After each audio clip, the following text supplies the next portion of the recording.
ஓம்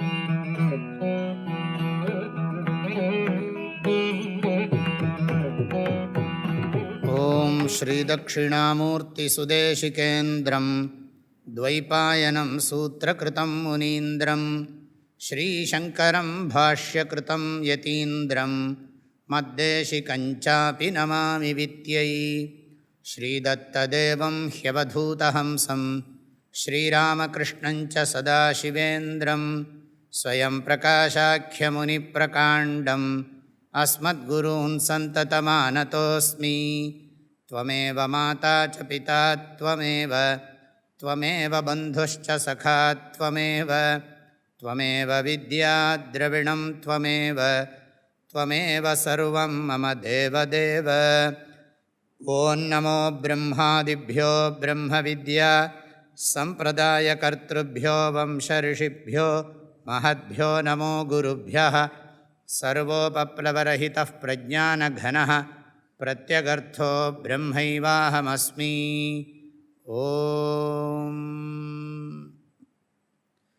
ஓம் ஆப்யாயந்து மமாங்கானி வாக்ப்ராணश्चक्षुश्रोत्रमथो बलमिन्द्रियाणि च सर्वाणि. सर्वं ब्रह्म उपनिषदं माहं ब्रह्म निराकुर्यां मा ब्रह्म निराकरोत्. अनिराकरणमस्त्वनिराकरणं मे अस्तु. तदात्मनि निरतेय उपनिषत्सु धर्मास्ते मयि सन्तु ते मयि सन्तु. ॐ शान्तिः शान्तिः शान्तिः. केनेषितं पतति प्रेषितं मनः केन प्राणः प्रथमः प्रैतियुक्तः केनेषितां वाचमिमां वदन्ति. चक्षुश्रोत्रं कबुदेवो युनक्ति. श्रोत्रस्य श्रोत्रं मनसो मनः. यद्वाचोह वाचं सबु प्राणस्य प्राणः. चक्षुषश्चक्षुरतिमुच्य धीराः प्रेत्यास्माल्लोकादमृता भवन्ति. न तत्र चक्षुर्गच्छति न वाग्गच्छति नो मनः. न विद्मो न विजानीमो यथैतदनुशिष्यात्. अन्यदेव तद्विदितादथो अविदितादधि. इति शुश्रुमपूर्वेषां येनस्तद्व्याचचक्षिरे.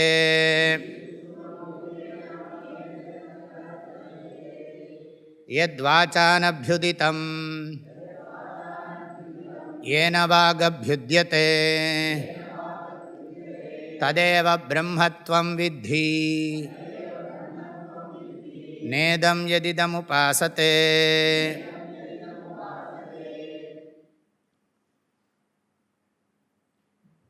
இந்திரியங்களும் மனசும் எதனை முன்னிட்டு கொண்டு தன் தொழிலை செய்கின்றன, எதற்காக தன் தொழிலை செய்கின்றன,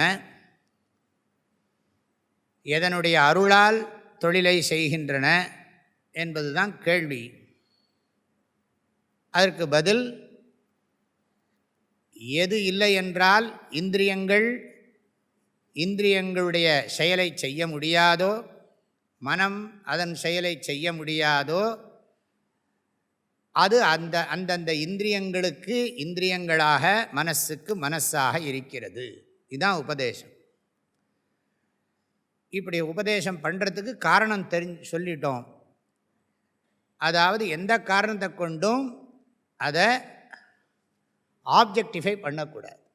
அதுதான் உபதேசத்தினுடைய நுணுக்கம். அதை பகவான்னு சொன்னால் அது அனாத்மா கூட்டத்தை தான் அதுவும் வரும். நம்ம வச்சுருக்கோமே, அறியப்படுவது அல்லது அறிவற்றது, இதெல்லாம் இருக்குது. உணர்ச்சியற்றது எல்லாம் சொல்லியிருக்கேன். அறியப்படுவது உணர்ச்சியற்றது, உயிரற்றது. உயிரற்றதுன்னா ஜடம். பஞ்சபூதங்கள் மயமாக இருப்பது, குணங்கள் மயமாக இருப்பது, மாறுவது, அடுத்தது வந்து போவது, டெம்பரரி, தற்காலிகமானது. இத்தனை தர்மங்கள் அதுக்கு வந்துடும். அப்போ திரும்பவும் இது வரைக்கும் தெரியாத ஒன்றை தெரிஞ்சுட்டா அதுவும் ஆப்ஜெக்ட் ஆகிடும். இப்போ அவன் கேள்வி கேட்குறது அது எதுன்னு கேட்டால் அதுவும் ஒரு பொருள்னு சொல்லிட்டாருன்னு வச்சுக்கோங்க, அது இன்னொரு ஆப்ஜெக்ட் ஆகிடும். அது இன்னொரு ஆப்ஜெக்ட் ஆகிடுதுன்னு சொன்னால் இந்த தர்மங்கள்லாம் வந்துடும். ஆகையினால தான் அது என்ன சொன்னோம், அது அறியப்படாதது, பஞ்சபூதங்கள் அற்றது, அது உணர்வானது தான் ரொம்ப முக்கியம். அது உணர்வற்றதில்லை, உணர்வுடையதுங்கிற பதம் வச்சுங்கோ. உணர்வுன்னு சொல்லாமல் அப்படி சொல்கிறோம். அதற்கு குணங்கள் கிடையாது, அது மாறுவது கிடையாது, அது தற்காலிகம் கிடையாது. இந்த ரூலை மறக்காதீங்க, இது ரொம்ப ரொம்ப முக்கியம். அப்போ அது ஆப்ஜெக்டிஃபை பண்ணினா அந்த ப்ராப்ளம் வரும். அது மாத்திரமில்லை, அது உள்ளே இருக்குன்னு சொல்லக்கூடாது, அது வெளியே இருக்குன்னு சொல்லக்கூடாது. இது மாதிரி ஹிரண்யகசிபு வதம் மாதிரி தான். உள்ளேயும் கொல்லப்படாது, வெளியேயும் கொல்லப்படாது, நான் வாசப்படியில் வச்சு கொல்லுன்னா. அது கதைக்கு புராணத்துக்கு அது சரி, ஹிரண்யகசிபு விஷயத்தில் சரி. இங்கே என்னென்னா உள்ளேயும் இல்லை வெளியும் இல்லை அப்படின்லாம் சொல்லி இந்த சொல்கிற முறையின் மூலம் உணர்வே அந்த உணர்வு நீயே. உணர்வே அதுன்னு சொல்கிறப்போ ஜாக்கிரதையாக புரிஞ்சுக்கணும். உணர்வே அதுன்னு நம்ம புரிஞ்சுட்டுருக்கோம், அவர் அப்படி சொல்லலை. உணர்வே அது, உணர்வைத்தான் அப்படி டீச் பண்ணுறாரு. நம்ம உணர்வுங்கிற சொல்லுக்கு இப்போ புரிஞ்சுன்னு இருக்கோம். உணர்வு நானே உணர்வு. உணர்வு ஒரு பொருள் அல்ல, உணர்வு அறியப்படும் பொருள்களில் ஒன்றல்ல. அறியப்படும் பொருள்களையெல்லாம் எந்த ஒரு தத்துவம் அறிகிறதோ அந்த தத்துவம் அறிவே வடிவானது. அந்த அறிவே வடிவானது நானே அந்த அறிவு, நானே அந்த உணர்வு. ஆகவே உணர்வாகிய என்னை ஆப்ஜெக்டிஃபை பண்ண முடியாது. அது மாத்திரமில்லை, நான் ஜடம் கிடையாது. நான் தான் சில ஜடமான வஸ்துக்களுக்கு லைஃப் கொடுக்கறதே நான் தான். இந்த மைண்டு எல்லாம் சட்டில் மேட்டர் தானே. இந்த மைண்டு சென்ஸ் ஆர்கன்ஸுக்கெல்லாம் லைஃப் கொடுக்கறதே நான் தான். என்னால் தான், எங்கிட்ட இருந்தால் லைஃப்பை பாரோ பண்ணிக்கிறது அது. ஆகையினால இதெல்லாம் என்னை சார்ந்து இயங்குகிறது. ஆகவே நான் உணர்வாக இருக்கிறேன். உணர்வாகிய நான் அனைத்து உடல்களுக்கும் வேறாக இருந்து கொண்டு அனைத்து உடல்களையும் வியாபித்து அனைத்து உடல்களிலும் இருக்கின்ற உள்ளத்திற்கும் இந்திரியங்களுக்கும் உடலுக்கும் அருள் புரிந்து கொண்டிருக்கின்றேன். ஆனால் அதில் ஒரு விஷயம் நான் சொல்லியிருக்கேன் நடுப்புற, உணர்பவன்கிறது உள்ளத்திலே இருக்கின்ற ஒரு தத்துவம். இப்போ ரெண்டாக பிரிக்கிறோம், உணர்வு உணர்பவன்னு பிரிக்கிறோம். இந்த மனசில் இருக்கிறவன் தான் உணர்பவன். அவனைத்தான் ரிஃப்ளெக்டட் கான்ஷியஸ்னஸ்ங்கிறோம், பிரதிபிம்ப சைத்தன்யம். நிழல் உணர்வு ரெண்டாக பிரிச்சுக்கிறோம். நிழல் உணர்வுக்குத்தான் உணர்பவன்கிற ஸ்டேட்டஸ், நிஜ உணர்வுக்கு உணர்பவன்கிற தன்மை கிடையாது. நிழல் உணர்வு, பிரதிபிம்ப சைதன்யம், ரிஃப்ளெக்டட் கான்ஷியஸ்னஸ், அதுதான் உணர்பவனாக இருக்கிறது. உணர்பவன்தான் உணரப்படும் பொருள்களை உணர்வதற்குரிய கருவிகளை பெற்றிருக்கிறான். உணர்வதற்குரிய கருவிகள் உணர்பவனை உணராது. உணர்பவனும் உணர்வின்றி உணர்பவனாக இல்லை, உணர்பவனும் உணர்வின்றி உணர்பவனாக இல்லை. நிஜமில்லாமல் நிழல் இல்லை, நிழல் நிஜமில்லை. நிஜமில்லாமல் நிழல் இல்லை, நிழல் நிஜமில்லை. இப்போ இது எப்படி நான் புரிஞ்சுக்கிறேன், எனக்கு இப்படி பாடம் சொல்லித்தரார் குரு, இப்படி சொல்லி கொடுக்கறதுனால தான் நான் புரிஞ்சுக்கிறேன். எப்படி புரிஞ்சுக்கிறேன்? உணர்வு புரிஞ்சுக்கிறதா, உணர்பவன் புரிஞ்சுக்கிறானான்னு ஒரு பெரிய கேள்வி வரும். புரிந்து கொள்வது உணர்வா உணர்பவனான்னா? புரிந்து கொள்பவன் உணர்பவன் தான். ஆனால் உணர்பவனும் உணர்வின்றி உணர்பவனாக இல்லை. ஆகவே உணர்பவன் என்னை புரிந்து கொள்கிறான்னா, உணர்வாக தன்னை புரிந்து கொண்டு உணர்பவன் என்னும் தன்மையிலிருந்து விடுபடுகிறான். உணர்பவன் குரு சாஸ்திர உபதேசத்தினால் தன்னை உணர்வாக உணர்ந்து கொண்டு உணர்பவன் என்னும் தன்மையிலிருந்து விடுபடுகிறான். எனவே இன்பத்தை உணர்பவன், துன்பத்தை உணர்பவன், பிறப்பை உணர்பவன், இறப்பை உணர்பவன், நோயை உணர்பவன், வர்ண தர்மங்களை உணர்பவன், ஆசிரம தர்மங்களை உணர்பவன், வயதை உணர்பவன், அனுபவங்களை உணர்பவன், சாஸ்திரங்களை உணர்பவன்.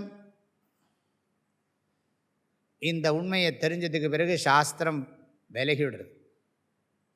வேணும்னா நான் உணர்பவன்கிறது, உணர்பவன் தன்னை உணர்வாக உணர்ந்த பின்னும் உணர்பவன் என்னும் தன்மை தொடர்கிறது. உணர்பவன் தன்னை உணர்வாக உணர்ந்த பின்பும் உணர்பவன் என்கின்ற தன்மை அவனோடு தொடர்கிறது. ஆனாலும் அந்த உணர்பவன் என்பது என்னது? உணர்வாக தன்னை உணர்ந்திருப்பதால் உணர்பவன் என்னும் தன்மைக்கு அவன் முக்கியத்துவம் தராமல் அந்த உணர்பவன் தன்மையை பயன்படுத்துகிறான்.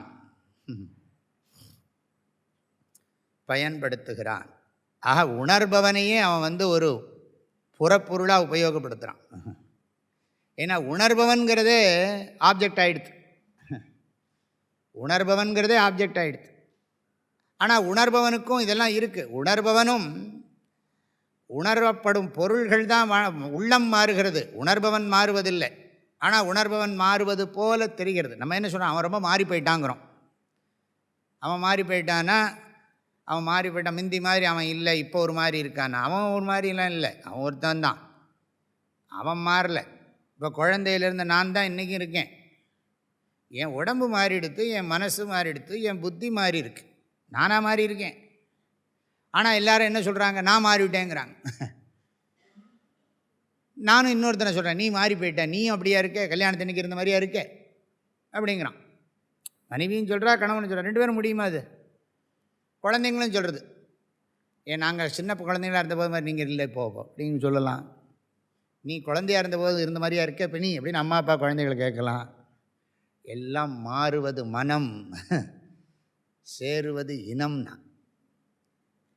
அதெல்லாம் அப்படித்தான்ப்பா. நான் மாற முடியாது.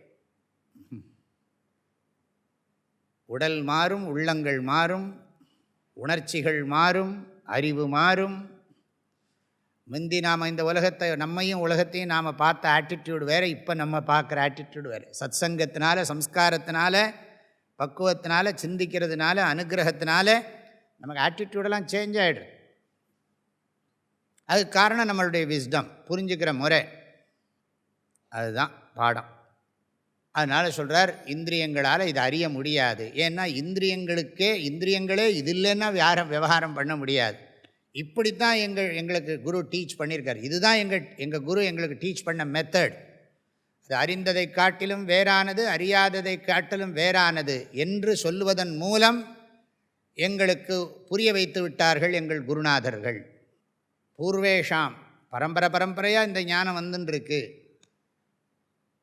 ஏவம் பரம்பரா பிராப்தம். இந்த உலகம் இதுதான் சனாதன தர்மம்.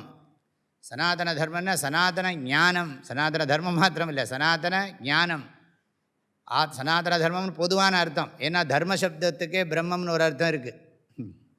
சம்ஸ்கிருத பாஷையில் இது ரொம்ப, சம்ஸ்கிருத பாஷையில் கான்டெக்ஸ்ட்டுக்கு தகுந்த மாதிரி எல்லா தமிழ்லையும் இருக்குது, எல்லா இடத்துலையும் இருக்குது.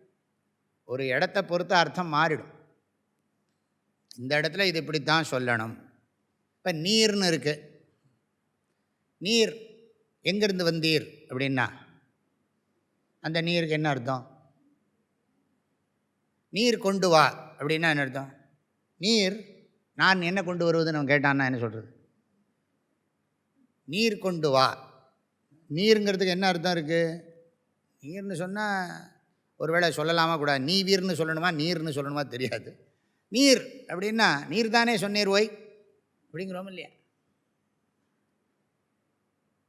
இப்போ தண்ணீருங்கிறதுக்கு இடம் மாறுது பாருங்க.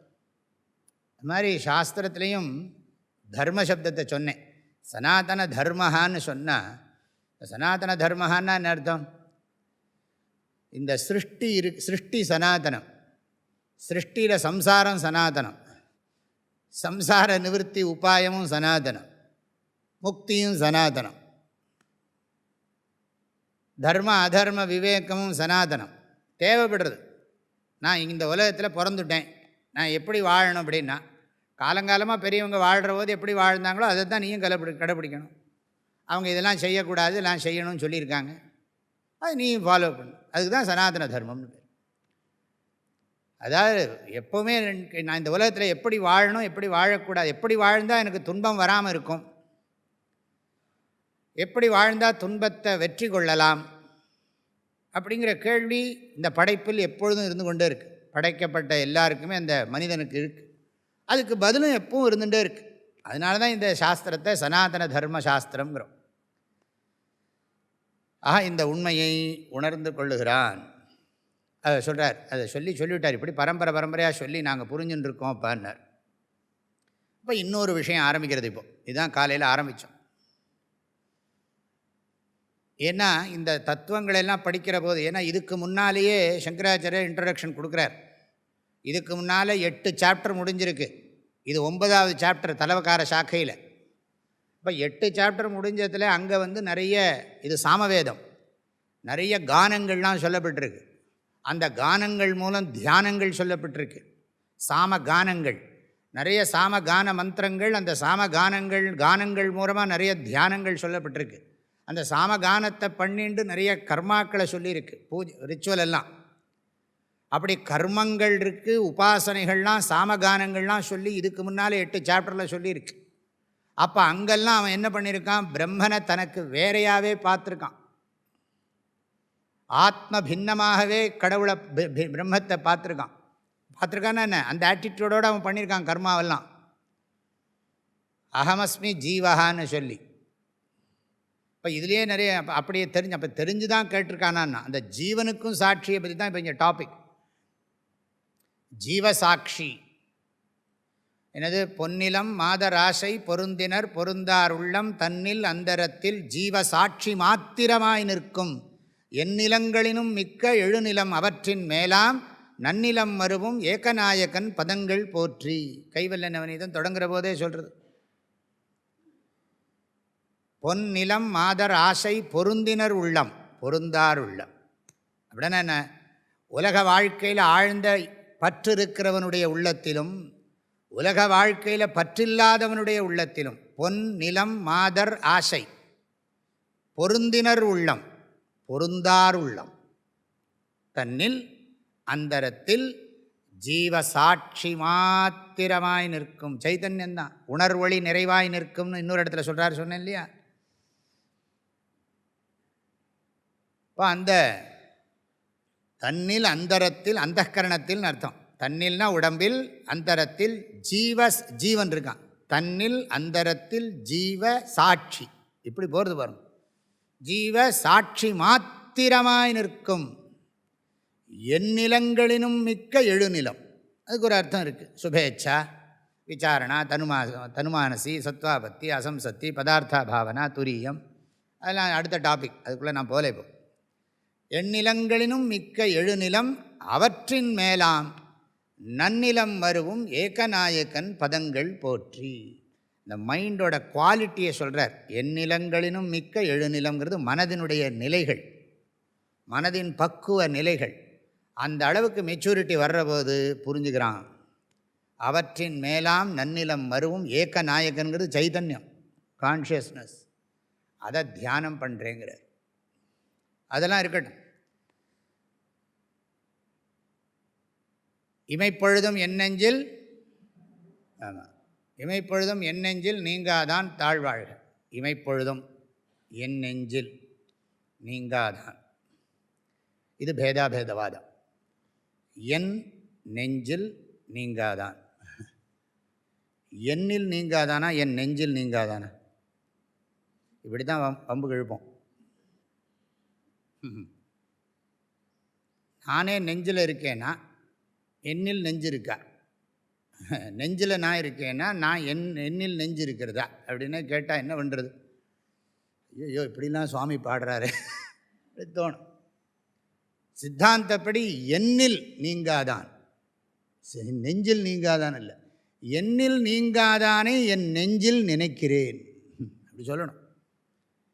என்னங்கிறது ஜீவாத்மா, பசு.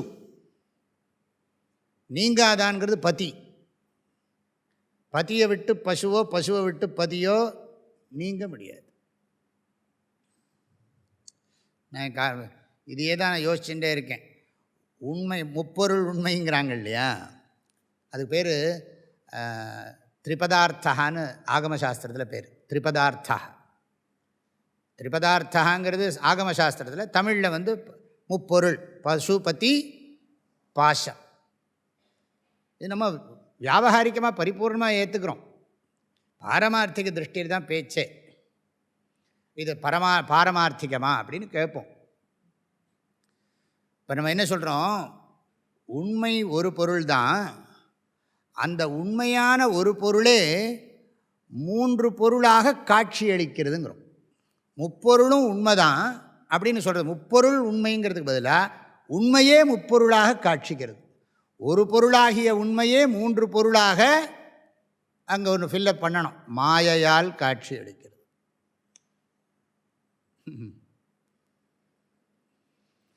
அதாவது ஒரு பாடம் என்ன நினைக்கிறோம், முன்னாடி இந்த வேதாந்தம் படிக்கிறதுக்கு வரத்துக்கு முன்னால் நம்ம என்ன பண்ணுறோம், அப்போ அங்கே வந்து இந்த மாதிரி பாடம் வரல, இதெல்லாம் இல்லை. அங்கேயும் இது கேட்டிருந்தா கூட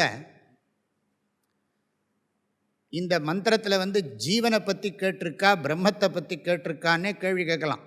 சக்ஷுஸ்ரோத்திரம் கவு தேவோ யுனக்தி. ஏற்கனவே இது 9வது சாப்டர். கண்ணையும் காதையும் இயக்குவது எந்த தத்துவம், எந்த தேவன் அப்படின்னு கேட்டிருக்கான். கேள்வி என்னது, எந்த தெய்வம், எந்த தெய்வம் இயக்குகிறதுங்கிறது தான் கேள்வி.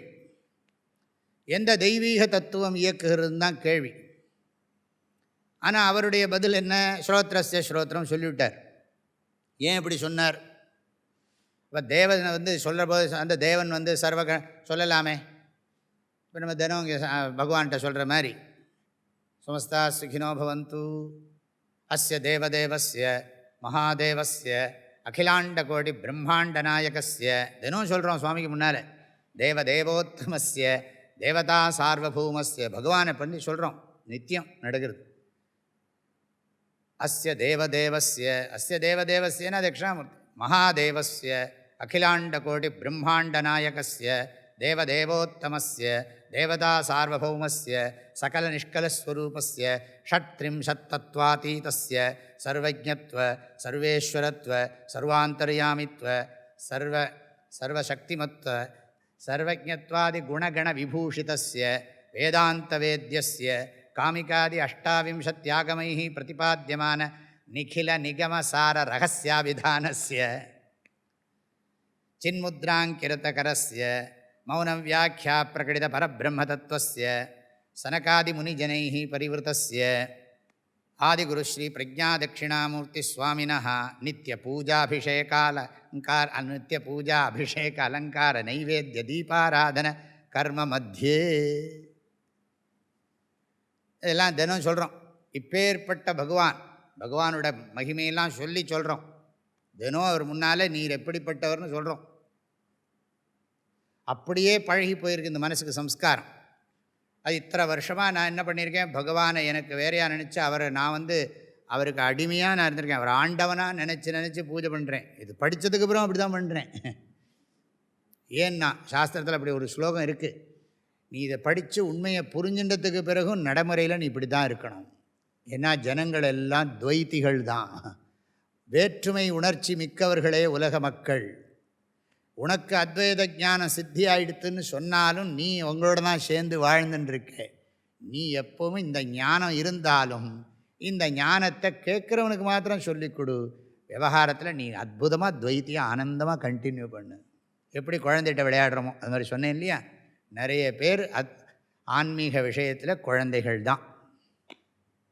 ஆகையினால் வயசாக இருக்கலாம், ஆனாலும் பகவான் வேறே பக்தன் வேறேங்கிற எண்ணம் இருந்தால் அப்படியே நடந்துக்கிறது ஒன்றும் தோஷம் இல்லையே. சொல்லப்போனால் அத்வைதம் புரியலைன்னாலும் ரொம்ப கன்வீனியண்ட்டாக இருக்குது, தப்பே இல்லை. அத்வைதி யாரும் ஒன்றும் என்ன நீ இப்படி பண்ணிகிட்டே இருக்க, எத்தனை நாளைக்கு தான் இப்படி பண்ணிகிட்டே இருக்க போகிறேன்னு எந்த அத்வைதியும் திட்டமாட்டான். விஷயம் தெரிஞ்ச சம்பிரதாயவாதி திட்டமாட்டான். என்றைக்காக ஒரு நாள் புரியும்ப்பா, பேசாமல் இரு, நீ தர்மமான வழியில் இரு, பகவானோட பக்தியில் இரு, நல்ல குணங்களை கடைப்பிடி, நீ அத்வைத நிஷ்டனாக இருக்கணும்னு ஒன்று பெரிய கட்டாயம் கிடையாது.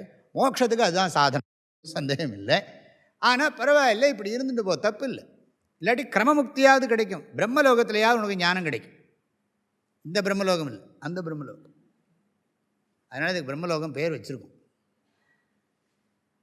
பிரம்மாவோட லோகத்தில் போய் பிரம்மா சொல்லி கொடுப்பார். இங்கே புரியலன்னா எப்படி இருந்தாலும் இந்த வீடு வாசல்லாம் விட்டு நீ இங்கேயே இப்போ சன்னியாசம் பண்ண உன்னால் முடியல. ஒரு நாளைக்கு யமதர்மராஜா உன்னை உடம்புலேருந்து சன்னியாசம் பண்ண வைப்பார். அவரே இழுத்துட்டு போவார். அன்றைக்கி இழுத்துட்டு போகிறத நீ அங்கே தான் கொண்டே உன்னை உட்காத்தி வைப்பார். ஏன்னா இவ்வளோ பூஜையெல்லாம் பண்ணியிருக்கே இல்லையா, அதனால் நிச்சயமாக அங்கே போய் உட்காத்தி வச்சுருவார். அங்கேயும் போய் இதே டாக்குமெண்ட்ஸு, பேங்க்கு, அக்கௌண்ட்டு, கேஸு, அதுக்கு இதெல்லாம் அங்கே ஒன்றும் இருக்காது. அங்கே எல்லாம் போன உடனே உனக்கு குவார்ட்டர்ஸ் எல்லாம் ரெடியாக இருக்கும். அதனால் அங்கே மாத்திரமில்லை, அங்கே 7 ஆட்கள் எல்லாம் இருக்கும், சாப்பாடு பாடு ஒன்றும் குறவே இருக்காது, கம்ஃபர்டபுள். இது லைக் பாரதி தீர்த்த வித்யார்த்தி விலாசா, இதை விட ரொம்ப சௌகரியமாக இருக்கும்.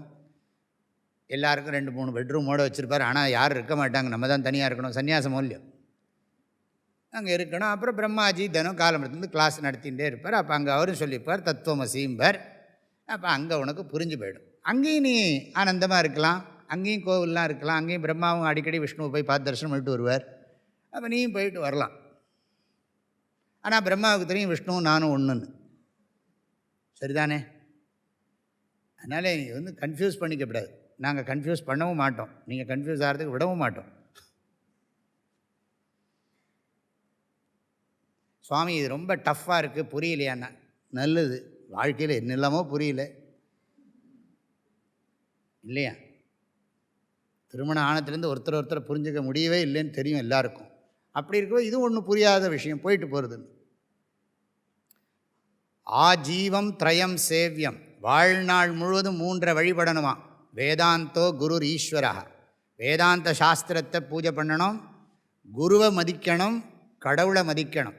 எதுக்குன்னா அத்வைத ஞானம் கிடைக்கிறதுக்காக முதல்ல பண்ணணும். அத்வைத ஞானம் கிடைச்ச பிறகு அந்த கிராட்டிடியூடுக்காக நீ பண்ணணும், பூஜை பண்ணணும்னு சொல்லியிருக்கு. அதனால் நம்ம வந்து எப்போவும் இந்த ஞானத்தை துவைத்தத்தில் தானே அத்வைதத்தை பற்றி படிக்கிறோம். அத்வைதத்தை படிக்கிற அவஸ்தை என்ன அவஸ்தை? துவைத்த அவஸ்தை. எல்லாம் இப்போ பாடம் நடக்கிறது. நம்ம எல்லோரும் வேறு தான். என்னோடய ஹெல்த் கண்டிஷன், என்னோடய விஷயங்கள் வேறு, உங்கள் எல்லாரோருக்கும் ஒருத்தருக்கும் ஒரு கண்டிஷன் இருக்குது. ஆனால் அதுக்கிடையில் நம்முடைய யதார்த்த ஸ்வரூபத்தை பற்றி படிக்கிறோம். சக்ஷுஸ்ரோத்திரம் கவு தேவோ யுனக்திங்கிறது கேள்வி. அவர் என்ன சொல்லிட்டார்? ஸ்ரோத்ரஸ்ய ஸ்ரோத்திரம்னு சொல்லிவிட்டார். அப்போ அது மாத்திரமில்லை, அங்கே வாக்கு போகாது, மனசு போகாதுன்னு சொல்லிவிட்டார். அது அறிந்ததை காட்டிலும் வேறானது, அறியாதை காட்டிலும் வேறானதுன்னு சொல்லிவிட்டார். ஆனால் இப்போ அவனுக்கு வந்து இதிலேருந்து ஒரு உண்மை புரிஞ்சு போயிடுத்து. ஆக இப்போ சொல்கிற விஷயத்துலேருந்து ஒரு விஷயம் புரியுறது, அகம் பிரம்மாஸ்மிங்கிறது புரியுறது.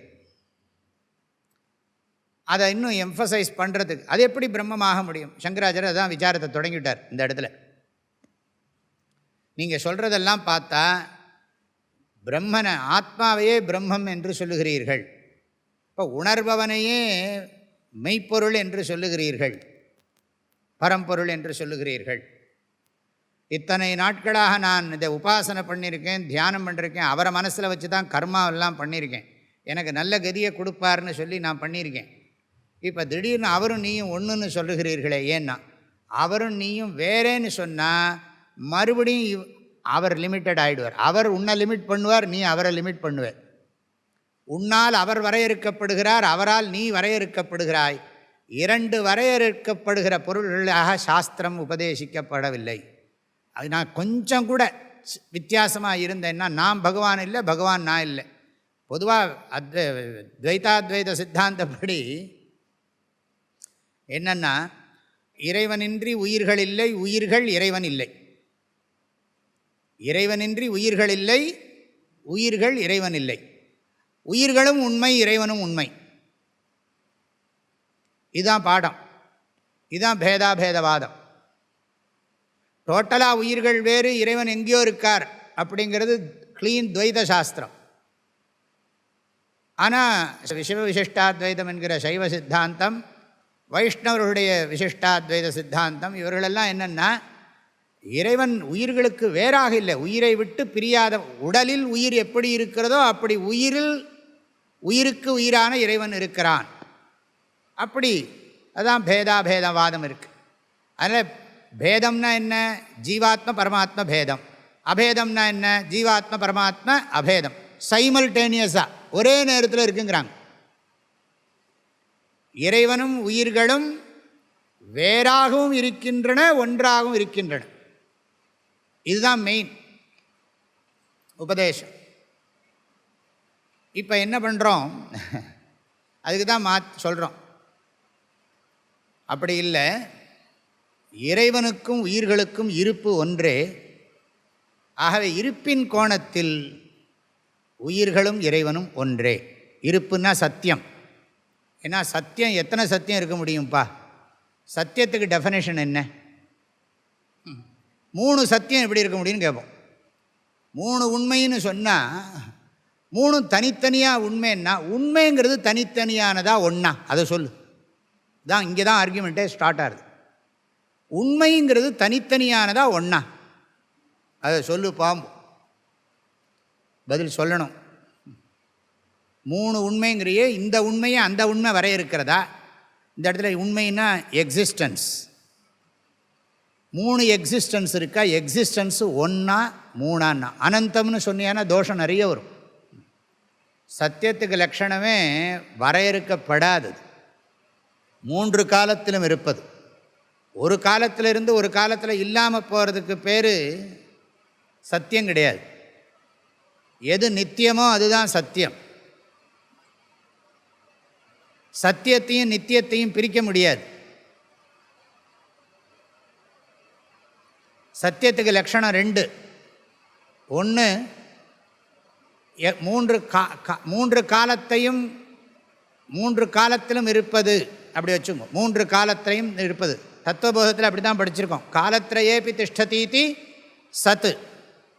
3 காலத்திலும் இருப்பது எதுவோ அதுதான் சத்துன்னு பேர். இன்னொரு அர்த்தம், அறிவால் அழிக்க முடியாதது சத். அறிவால் அழிக்க முடியும். இப்போ ஒரு பொருளை இப்போ நம்ம சூக்ஷ்மமாக பார்த்துட்டே போகலாம். மூலக்கூறுக்கு போகிற போது அதுக்கு மேலே அழிக்க முடியாது. இது பௌத்திக விஞ்ஞானம் இல்லை, ஸ்பிரிச்சுவல். மெட்டீரியல் சயின்ஸ் இல்லை, இது ஸ்பிரிச்சுவல் சயின்ஸ். மெட்டீரியல் சயின்ஸில் நீங்கள் எவ்வளோ டெப்த்துக்கு போனாலும் கடைசியில் என்ன ஆகும்? அவங்களும் அதுதானே பார்த்துட்டு இருக்காங்க. எது கடைசியில் இப்போ என்ன சொல்கிறாங்க? அவங்க ஏதோ ஒரு வார்த்தை சொல்கிறாங்களே இல்லையா, சிங்குலாரிட்டி சொல்லின்னு இருக்காங்க. மெட்டீரியல் சயின்ஸ்லேயும் சொல்ல ஆரம்பிச்சிட்டாங்க சிங்குலாரிட்டி. அத்வைதம் நம்ம சொல்கிறத அவங்க வேறு பாஷையில் சொல்கிறாங்க, சிங்குலாரிட்டிங்கிறாங்க.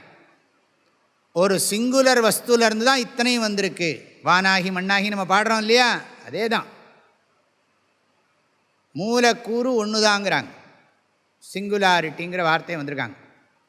அதுலேயும் சொல்கிறாங்க, இந்த சபாட்டமிக் லெவலில் போனால் நீ பார்ட்டிக்கலாக பார்த்தா அது பார்ட்டிக்கலாக தெரியும், எனர்ஜியாக பார்த்தா எனர்ஜியாக தெரியுங்கிறாங்க. நீ பார்க்குறத பொறுத்து அது பிஹேவ் பண்ணுங்கிறாங்க. எப்படி இருக்குது பாருங்க. அதே தான் நம்மளும் சொல்கிறோம். நீ பிரம்மமாக பார்த்தா பிரம்மம், ஜெகத்தாக பார்த்தா ஜெகத்து, அத்வைதமாக பார்த்தா அத்வைதம், துவைதமாக பார்த்தா துவைதம். அது ஆனால் அது மெட்டீரியல். நம்ம அதுக்கு போகலை. அதுக்கு முன்னாடியே நம்ம இதை சொல்கிறோம். உங்களுடைய பிரமாணமே வேறு. அவங்க பிரத்யக்ஷ அனுமான பிரமாணத்தை வச்சுன்னு தான் சயின்ஸ் ஓடுறது. நமக்கு என்னது, நம்ம ஸ்கோப்பெல்லாம் உபனிஷத் ஸ்கோப்பு தான். அவங்களுக்கு வேறு என்னெல்லாமோ ஸ்கோப்பெல்லாம் வச்சுன்னு பார்த்துட்டு இருப்பாங்க. நமக்கு குரு சிஷ்ய சம்பிரதாயங்கிற இதை வச்சுன்னு நம்ம சொல்கிறோம்.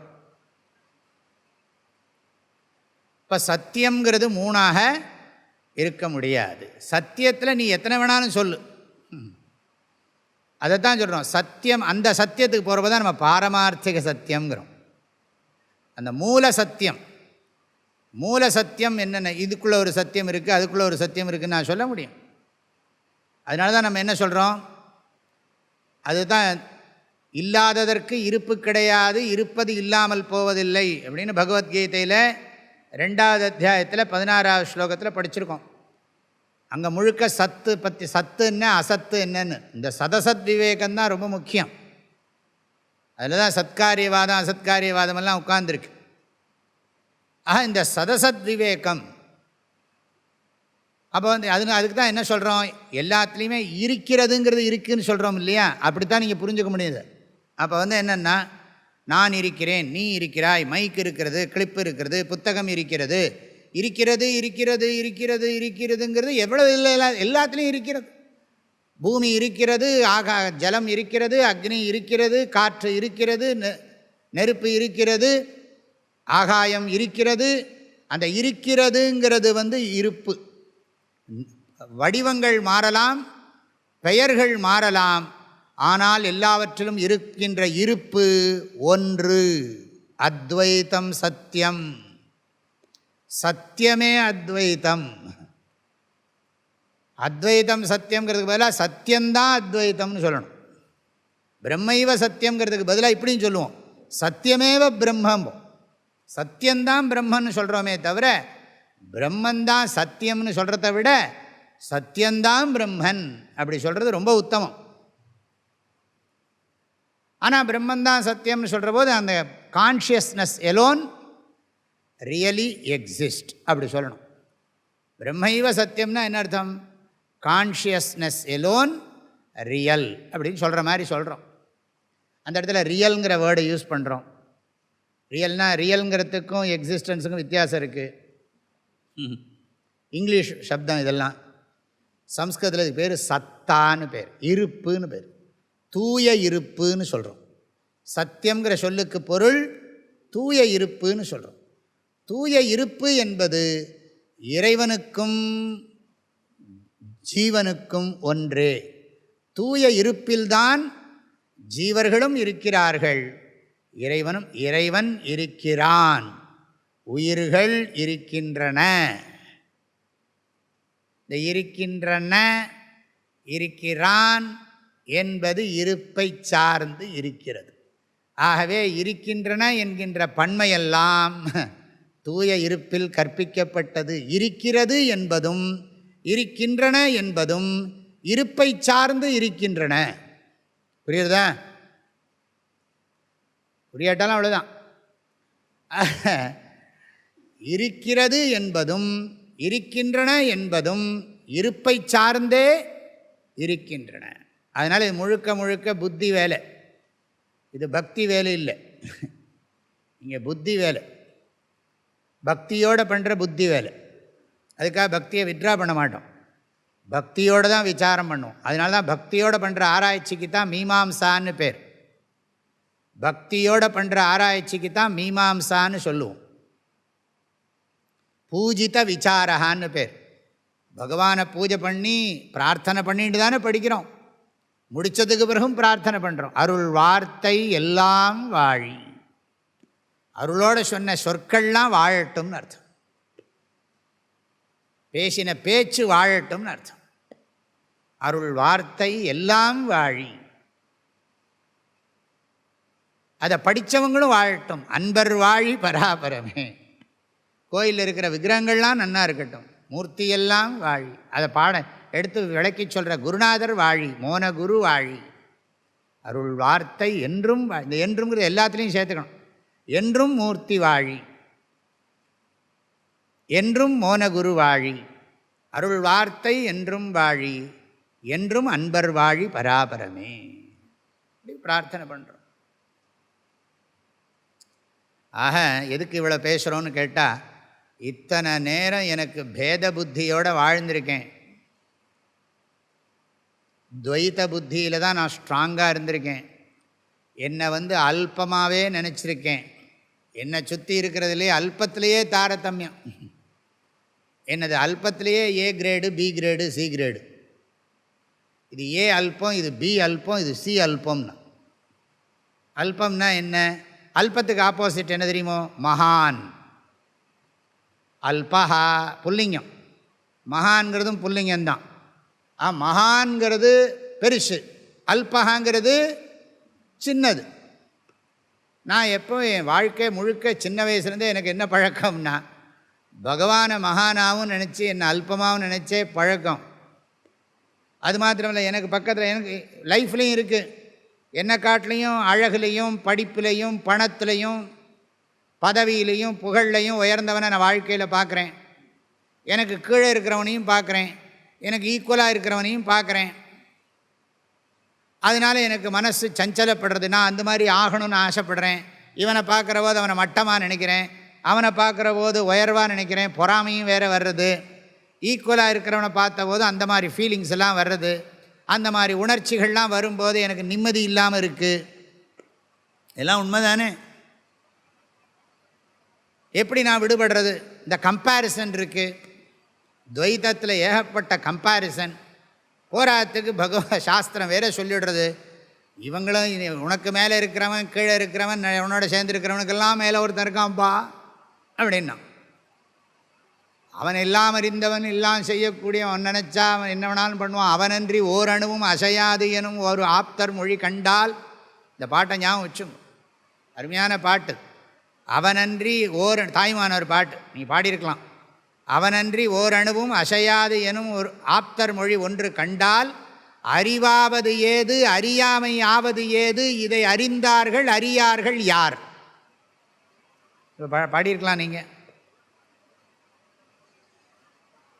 அறிவாவது ஏது அறியாமை ஆவது ஏது இதை அறிந்தார்கள் அறியார்கள் யார்.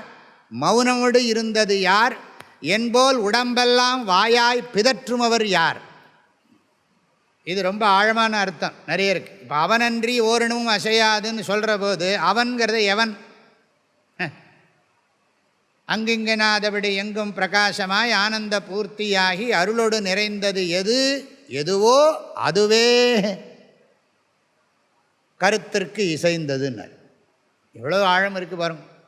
அங்கிங்கனாதபடி எங்கும் பிரகாசமாய் ஆனந்த பூர்த்தியாகிங்கிறது வரையறைக்கு உட்பட்ட பரம்பொருளை பற்றி பேசுகிறார், வரையறைக்கு உட்படாத பரம்பொருளை பற்றி பேசுகிறாரா? அதுக்கு அடுத்தது நிறைய இருக்குது. இதில் அத்வைதத்தை சொல்லிடுறார். இது அத்வைத சித்தாந்தம் தான் நான் எடுத்துக்கிறேன்.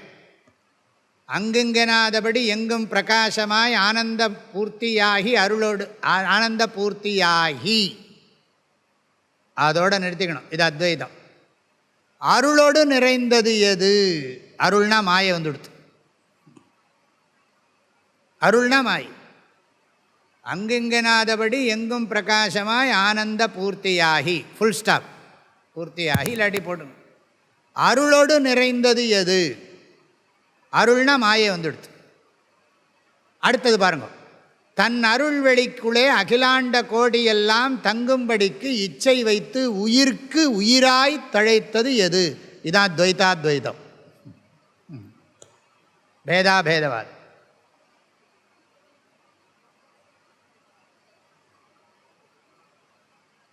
இப்போ ரெண்டு தான். அங்கிங்கனாதபடி எங்கும் பிரகாசமாய் ஆனந்த பூர்த்தியாகி அருளோடு நிறைந்தது எது? அவனன்றி ஓரணுவும் அசையாது. அந்த அவன் என்பது உயிர்களுக்கு உயிரான இறைவனை குறிக்கிறதா, அல்லது உயிர்களெல்லாம் உணர்பவைகள் தானே? சந்தேகம் இருக்கா? உயிர்களெல்லாம் உணர்பவர்கள் தானே? உயிர்களெல்லாம் உணர்பவர்கள். உணர்பவர்களெல்லாம் உயிர்கள் தானே? உயிர்கள் தானே உணர்கின்றன. உணர்பவர்களுக்கெல்லாம் மூலமாக எது இருக்கிறதுன்னா உணர்வு இருக்கிறதுங்கிறோம். இங்கே ஒன்றே ஒன்று தான் நம்ம பண்ணுவோம். இப்போ உயிர்களுக்கெல்லாம் உயிராக இறைவன் இருக்கிறான். இப்போ உணர்பவர்களுக்கெல்லாம் உணர்வாக இருக்கிறான். நம்ம ஒன்றே ஒன்று பண்ணுவோம், உணர்பவன் மாயத்தோற்றம். இப்போ உணர்பவனும் உண்மை, உணர்வும் உண்மைன்னு சொன்னால் அதுதான் துவைத சித்தாந்தம்.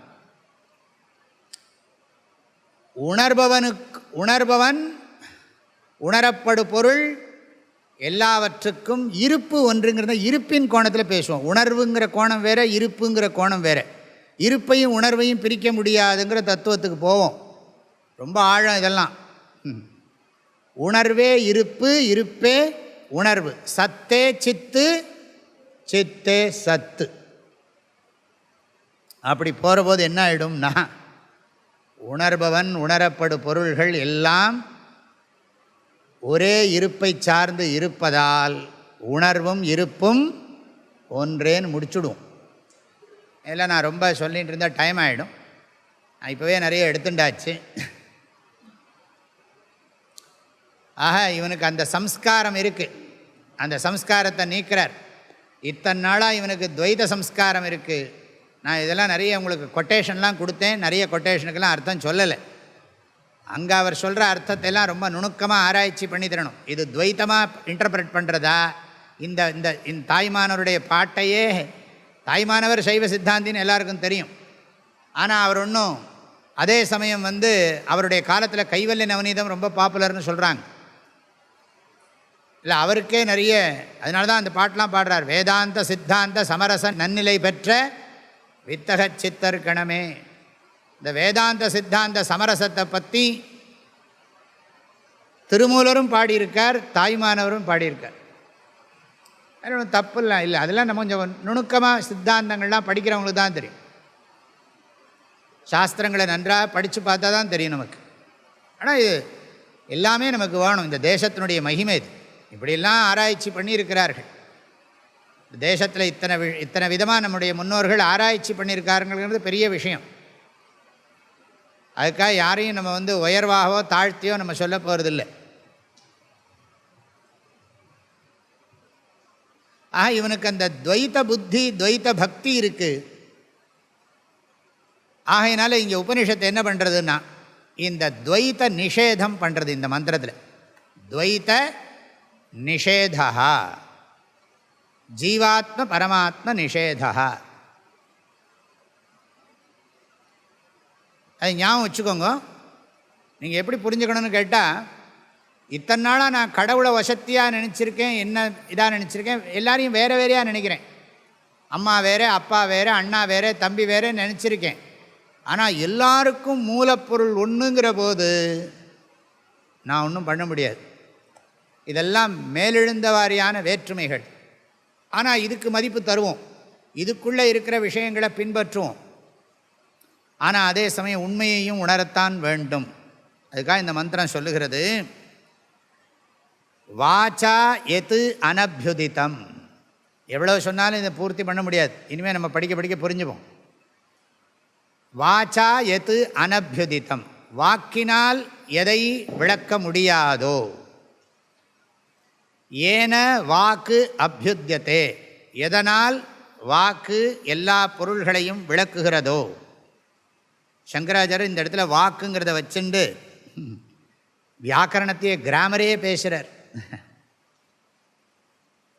இது சங்கராச்சாரியர் இதுதான் இந்த இடத்துல ஏதோ சந்தர்ப்பம் கிடைச்சதுன்னு சொல்லி இந்த வாக்கை பற்றின விஷயத்தையே ஆதிசங்கரர் கொஞ்சம் ஆரம்பிக்கிறார். ரொம்ப சொல்லலை, அவர் என்ன கொஞ்சம்தான் சொல்லுவார். ஆனால் அதுக்குள்ளே அவ்வளோ உட்கார்ந்துருக்கும். இந்த வாக்குன்னா அது எங்கேருந்து உண்டாகிறதுன்னு சொல்கிறார். இந்த தொண்டையிலேருந்து அப்படியே பாணினியோட சூத்திரத்தை மனசில் வச்சுன்னு சொல்கிறார். அகுஹ விசர்ஜனீயானாம் கண்டஹா இச்சுயசானாம் தாலுன்னெலாம் சொல்கிறோம். அதனால் இந்த வாக்கு வெளிப்படுறது, அதுக்காக அந்த இலக்கண விதிகளெல்லாம் சொல்கிறார். எப்படி சொற்கள் வெளியில் வருகிறதுன்னு இதை ஒரு நிமித்தமாக வச்சுன்னு சங்கராச்சாரியார் சொற்களை பற்றின, சொற்களுடைய தோற்றத்தை பற்றி அழகாக பேசுகிறார். அது தமிழில் நீங்கள் தொல்காப்பியம் படித்து தெரிஞ்சுக்கலாம். சம்ஸ்கிருதத்தில் பாணினி வியாக்கரணம் இருக்குது, அஷ்டாத்தியாய் இருக்குது, அதுக்கு நிறைய வியாக்கியானங்கள்லாம் இருக்குது. அதெல்லாம் படித்தா தான் தெரியும் சொற்கள்லாம் எப்படி வருகிறது, உற்பத்தி ஆகிறது, எழுத்துக்கள் எப்படி உற்பத்தி ஆகின்றன, அப்புறம் சொற்கள் எப்படி வருகின்றன, சொற்றொடர்கள் எப்படி அமைகின்றன, சொற்றொடர்கள் எப்படி நமக்கு உண்மையை உணர்த்துகின்றன, புரிய வைக்கின்றன, கம்யூனிகேஷன். ஆக இந்த வாக் சக்தியை பற்றி சங்கராச்சாரியர் ரொம்ப அற்புதமாக இங்கே பேசுகிறார். அதெல்லாம் நான் விளக்கத்துக்கு எடுத்துக்கலை, அது முழுக்க முழுக்க இலக்கண விஷயம். ஆக சொற்கள் எதனை விளக்க முடியாதோ, எதனால் சொற்கள் எல்லாவற்றையும் விளக்குகின்றனவோ அப்படிங்கிற சொற்களால் அதை குறிப்பிட்டு சொல்ல முடியாது. சொற்களை எவன் பயன்படுத்துகிறானோ அவனை சொற்கள் விளக்காது. ஆனால் எதனால் சொற்கள் எல்லா விஷயத்தையும் விளக்குகின்றனவோ, எல்லாம் ஞாபகம் வச்சுக்கோ. அந்த சூரியன் கண்ணாடியில் தெரிகிற சூரியன் கண்ணாடியை காமிக்க முடியாது. ஆகவே சொற்களை அறிகின்றவன் நான். என்னை சொற்கள் அறிகின்றனவா, சொற்களை நான் அறிகின்றேனா அப்படின்னா, சொற்களை நான் அறிகின்றேன், சொற்கள் என்னை அறியாது. அப்படிங்கிற சொற்களால் நான் என்ன தெரிஞ்சுக்கிறேன். இந்த சென்டென்ஸ் எப்படி இருக்குது பாருங்க, கம்யூனிகேஷன் எப்படி இருக்குது பாருங்க. சொல்லாமல் சொன்னவரை நினையாமல் நினைந்து பவத்தொடக்கை வெல்வாம். இந்த பாட்டே பாருங்களேன். கல்லாலின் புடையமர்ந்து உட்கார்ந்துருக்கார் ஆலமரத்து கீழே. 6 அங்கம் முதல் கற்ற கேள்வி வல்லார்கள். இந்த சனகர் சனந்தனர் இவங்களாம் 4 வேதம் படிச்சிருக்காங்க, 6 அங்கம் படிச்சிருக்காங்க. அவங்களே தட்சிணாமூர்த்தியில் போய் படிக்கிறாங்க. 4 6 அங்கம் முதல் கற்ற கேள்வி வல்லார்கள் 4 பேருக்கும் உபதேசம் பண்ணுறார். அவங்களுக்கு வயசாகிடுச்சு. விருத்தா சிஷ்யாக, இவர் குரு யுவா. அப்படின்னா என்ன அர்த்தம்? பக்குவத்தை காட்டுறதுக்கு தான் வயசான முதுமை தோற்றம். அறிவு எப்பொழுதும் இளமையானதுங்கிறத காட்டுறதுக்கு தான் இளமை தோற்றம் இறைவனுக்கு. தட்சிணாமூர்த்தி 4 6 அங்க முதல் கற்ற கேள்வி வல்லார்கள் 4 வாக்கு இறந்த. வாக்கு இறந்தங்கிற வாக்கு இறந்த பூரணமாய். நிறைய நேரம் பேசியாச்சு. பேசி கடைசியில் என்ன கிடச்சதுன்னா, விஷயம் புரிஞ்சாச்சுன்னு வச்சுங்களேன். நம்ம ஏதோ உண்மையை தெரிஞ்சுக்கணுங்கிறதாக தானே மனசில் எண்ணங்கள் ஓடுறது. உண்மையை தெரிஞ்சுக்கணும்னு மனசில் எண்ணங்கள் ஓடுறது. இப்போ உண்மையை தெரிஞ்சுக்கணும்னு குருக்கிட்ட போய் கேட்குறோம். உண்மை என்ன, எது உண்மை அப்படின்னு கேட்குறோம். குரு சொல்லி கொடுத்துடுறார். அது கன்வின்சிங்காக இருந்ததுன்னா மனசு ஓஹோ அப்படியா, சரி, அப்போ அந்த கேள்வி முடிஞ்சு போச்சு. இப்போ பரமார்த்த சத்தியம் என்ன, உண்மையிலேயே மெய்ப்பொருள் என்னன்னா, கற்று ஈண்டு மெய்ப்பொருள் கண்டார். என்ன அழகான குறள் பாருங்க. ஈண்டு கற்று, திருக்குறள் மெய்யுணர்தல் அதிகாரம். ஈண்டு இந்த மனித வாழ்க்கையில், இந்த உடல் வாழ்க்கையில் கற்று, இந்த கற்றுங்கிறது ஒன்று போரும். கற்றதனால் ஆய பயன் அது வேறு. இருந்தாலும் கற்று, கற்பவை கற்க, மெய்ப்பொருள் கண்டார். மெய்ப்பொருள் கற்று கண்டார். எப்படி வேணாலும் அர்த்தம் சொல்லலாம் போல். ஈண்டு இவ்வுலக வாழ்க்கையில் மனித பிறவியில் கற்று, மெய்ப்பொருள் கற்று, உண்மையை கண்டவர்களிடம் மெய்ப்பொருள் கற்று, கற்று ஈண்டு மெய்ப்பொருள் கண்டார். தலைப்படுவர் மற்ற ஈண்டு வாரா நெறி. இப்போ 4 6 அங்க முதல் கற்ற கேள்வி, நல்லா படிச்சிருக்காங்க, நிறைய கேட்டிருக்காங்க. வல்லார்கள் 4 வாக்கு இறந்த பூரணமாய்.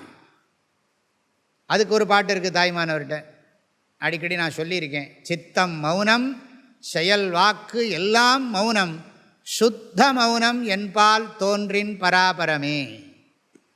என் மனசில் அந்த சுத்தமான மௌனம்ங்கிறது பிரம்மன்தான், ஆத்ம உணர்வு தான்.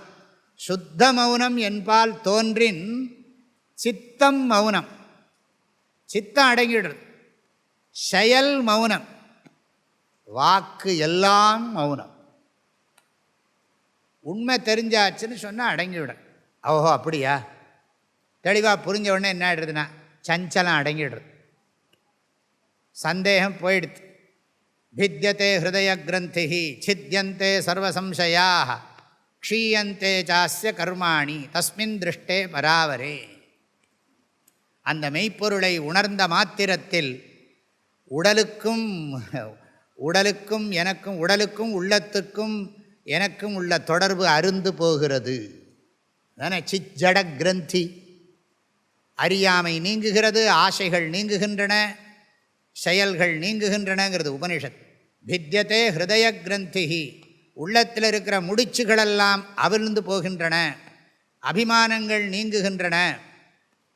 சித்தியந்தே சர்வ சம்சயாக, எல்லா சந்தேகங்களும் அடியோடு நீங்கி விடுகிறது. க்ஷீயந்தே சாஸ்ய கர்மாணி, இந்த புண்ணியமாவது பாவமாவது ஒன்றும் இவனை பண்ணுறதில்லை, ஏன்னா இன்ப துன்பத்தை கடந்து விட்டான்.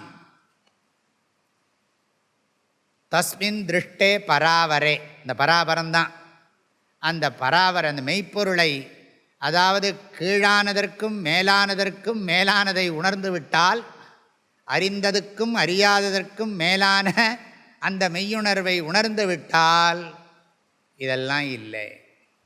கற்ற கேள்வி வல்லார்கள், சாதாரண ஆட்களில் ரொம்ப படித்தவங்க, நால்வருக்கும் வாக்கு இறந்த பூரணமாய் நிறைவாய் மறைக்கு அப்பாலாய். சாஸ்திரங்கள்லாம் முடிஞ்சு போய்டுறது, சாஸ்திரத்தோட உபதேசம் முடிஞ்ச உடனே விட்ரா பண்ணி விடுறது எல்லாம். இதுதான் உண்மைன்னு புரிஞ்சதுக்கப்புறம் சாஸ்திரத்துக்கு இது என்ன சொன்னாலும் இதுதானே கடைசியில் பிரஜானம் பிரம்ம தத்துவமசி அகம் பிரம்மாஸ்மி. டீச் பண்ணணும்னா அயம் ஆத்மா பிரம்ம, 4 தான். பாடம் புரிஞ்சு போயிடுது. அப்புறம் வேதங்கள்லாம் என்னென்னா ஏதோ சும்மா நம்ம கடைசியாக நம்ம படித்தது, அது இந்த உடம்போடு அதை கண்டினியூ பண்ணிட்டு அப்புறம் லீலை. வேதாந்தம் படிக்கிறது அதுக்கப்புறம் மோட்சத்துக்காக இல்லை. என்ன சொல்கிறது, இந்த சரீர வாழ்க்கையை நடத்துறதுக்காக. ஒன்றும் படிப்போம், இல்லாட்டி தியானம் பண்ணும், வேறு என்ன பண்ணுறது. யாராக கேட்டால் சொல்லிக் கொடுக்குறது, அவ்வளோதான்.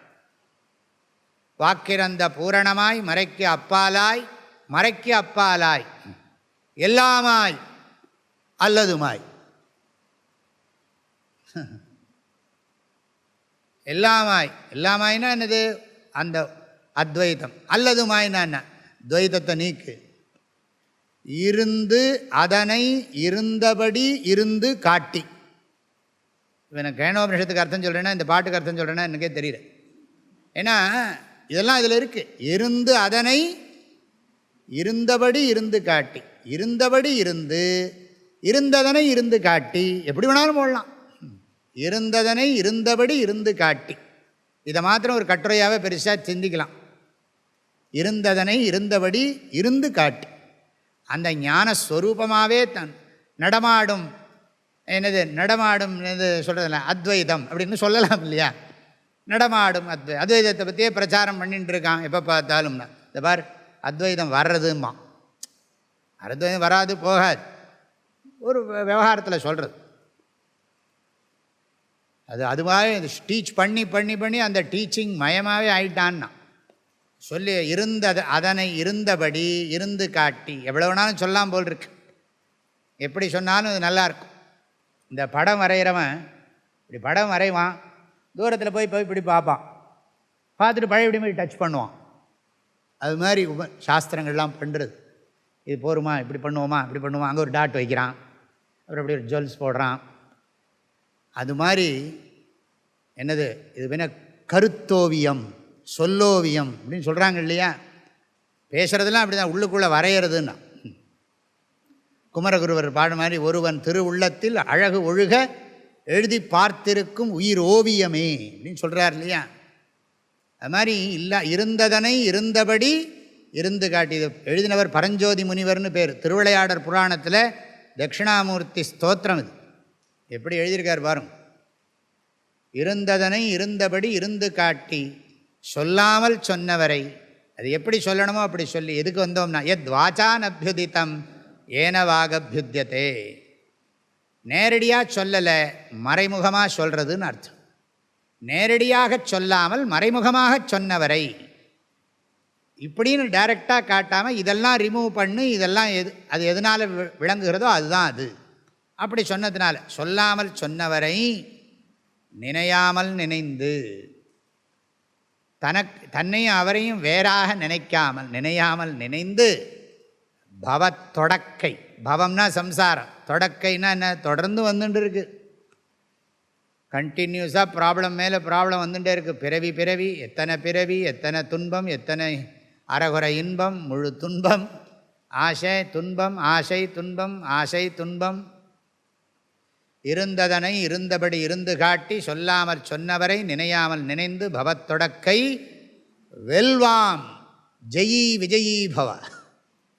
என்னன்னா துவைத ஜயா, ஆகையினால இந்த சம்சார துவைதத்தை வெற்றி கொள்வோம், இந்த வாழ்க்கையை வெற்றி காண்போம், பவத்தொடக்கை வெல்வாம்.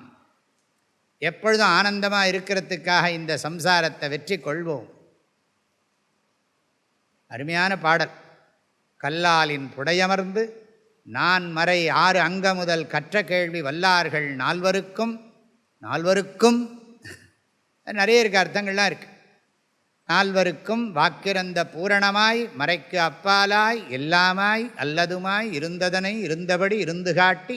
நான் சொல்லாமற் சொன்னவரை சொல்ல போய் இத்தனை சொல்லிவிட்டேன். இதில் எத் வாச்சா கொட்டேஷன் கொடுத்தா அதோடு நிறுத்திக்கலாம், கொஞ்சம் டீட்டெயிலாக போயிட்டேன், அவ்வளோதான்.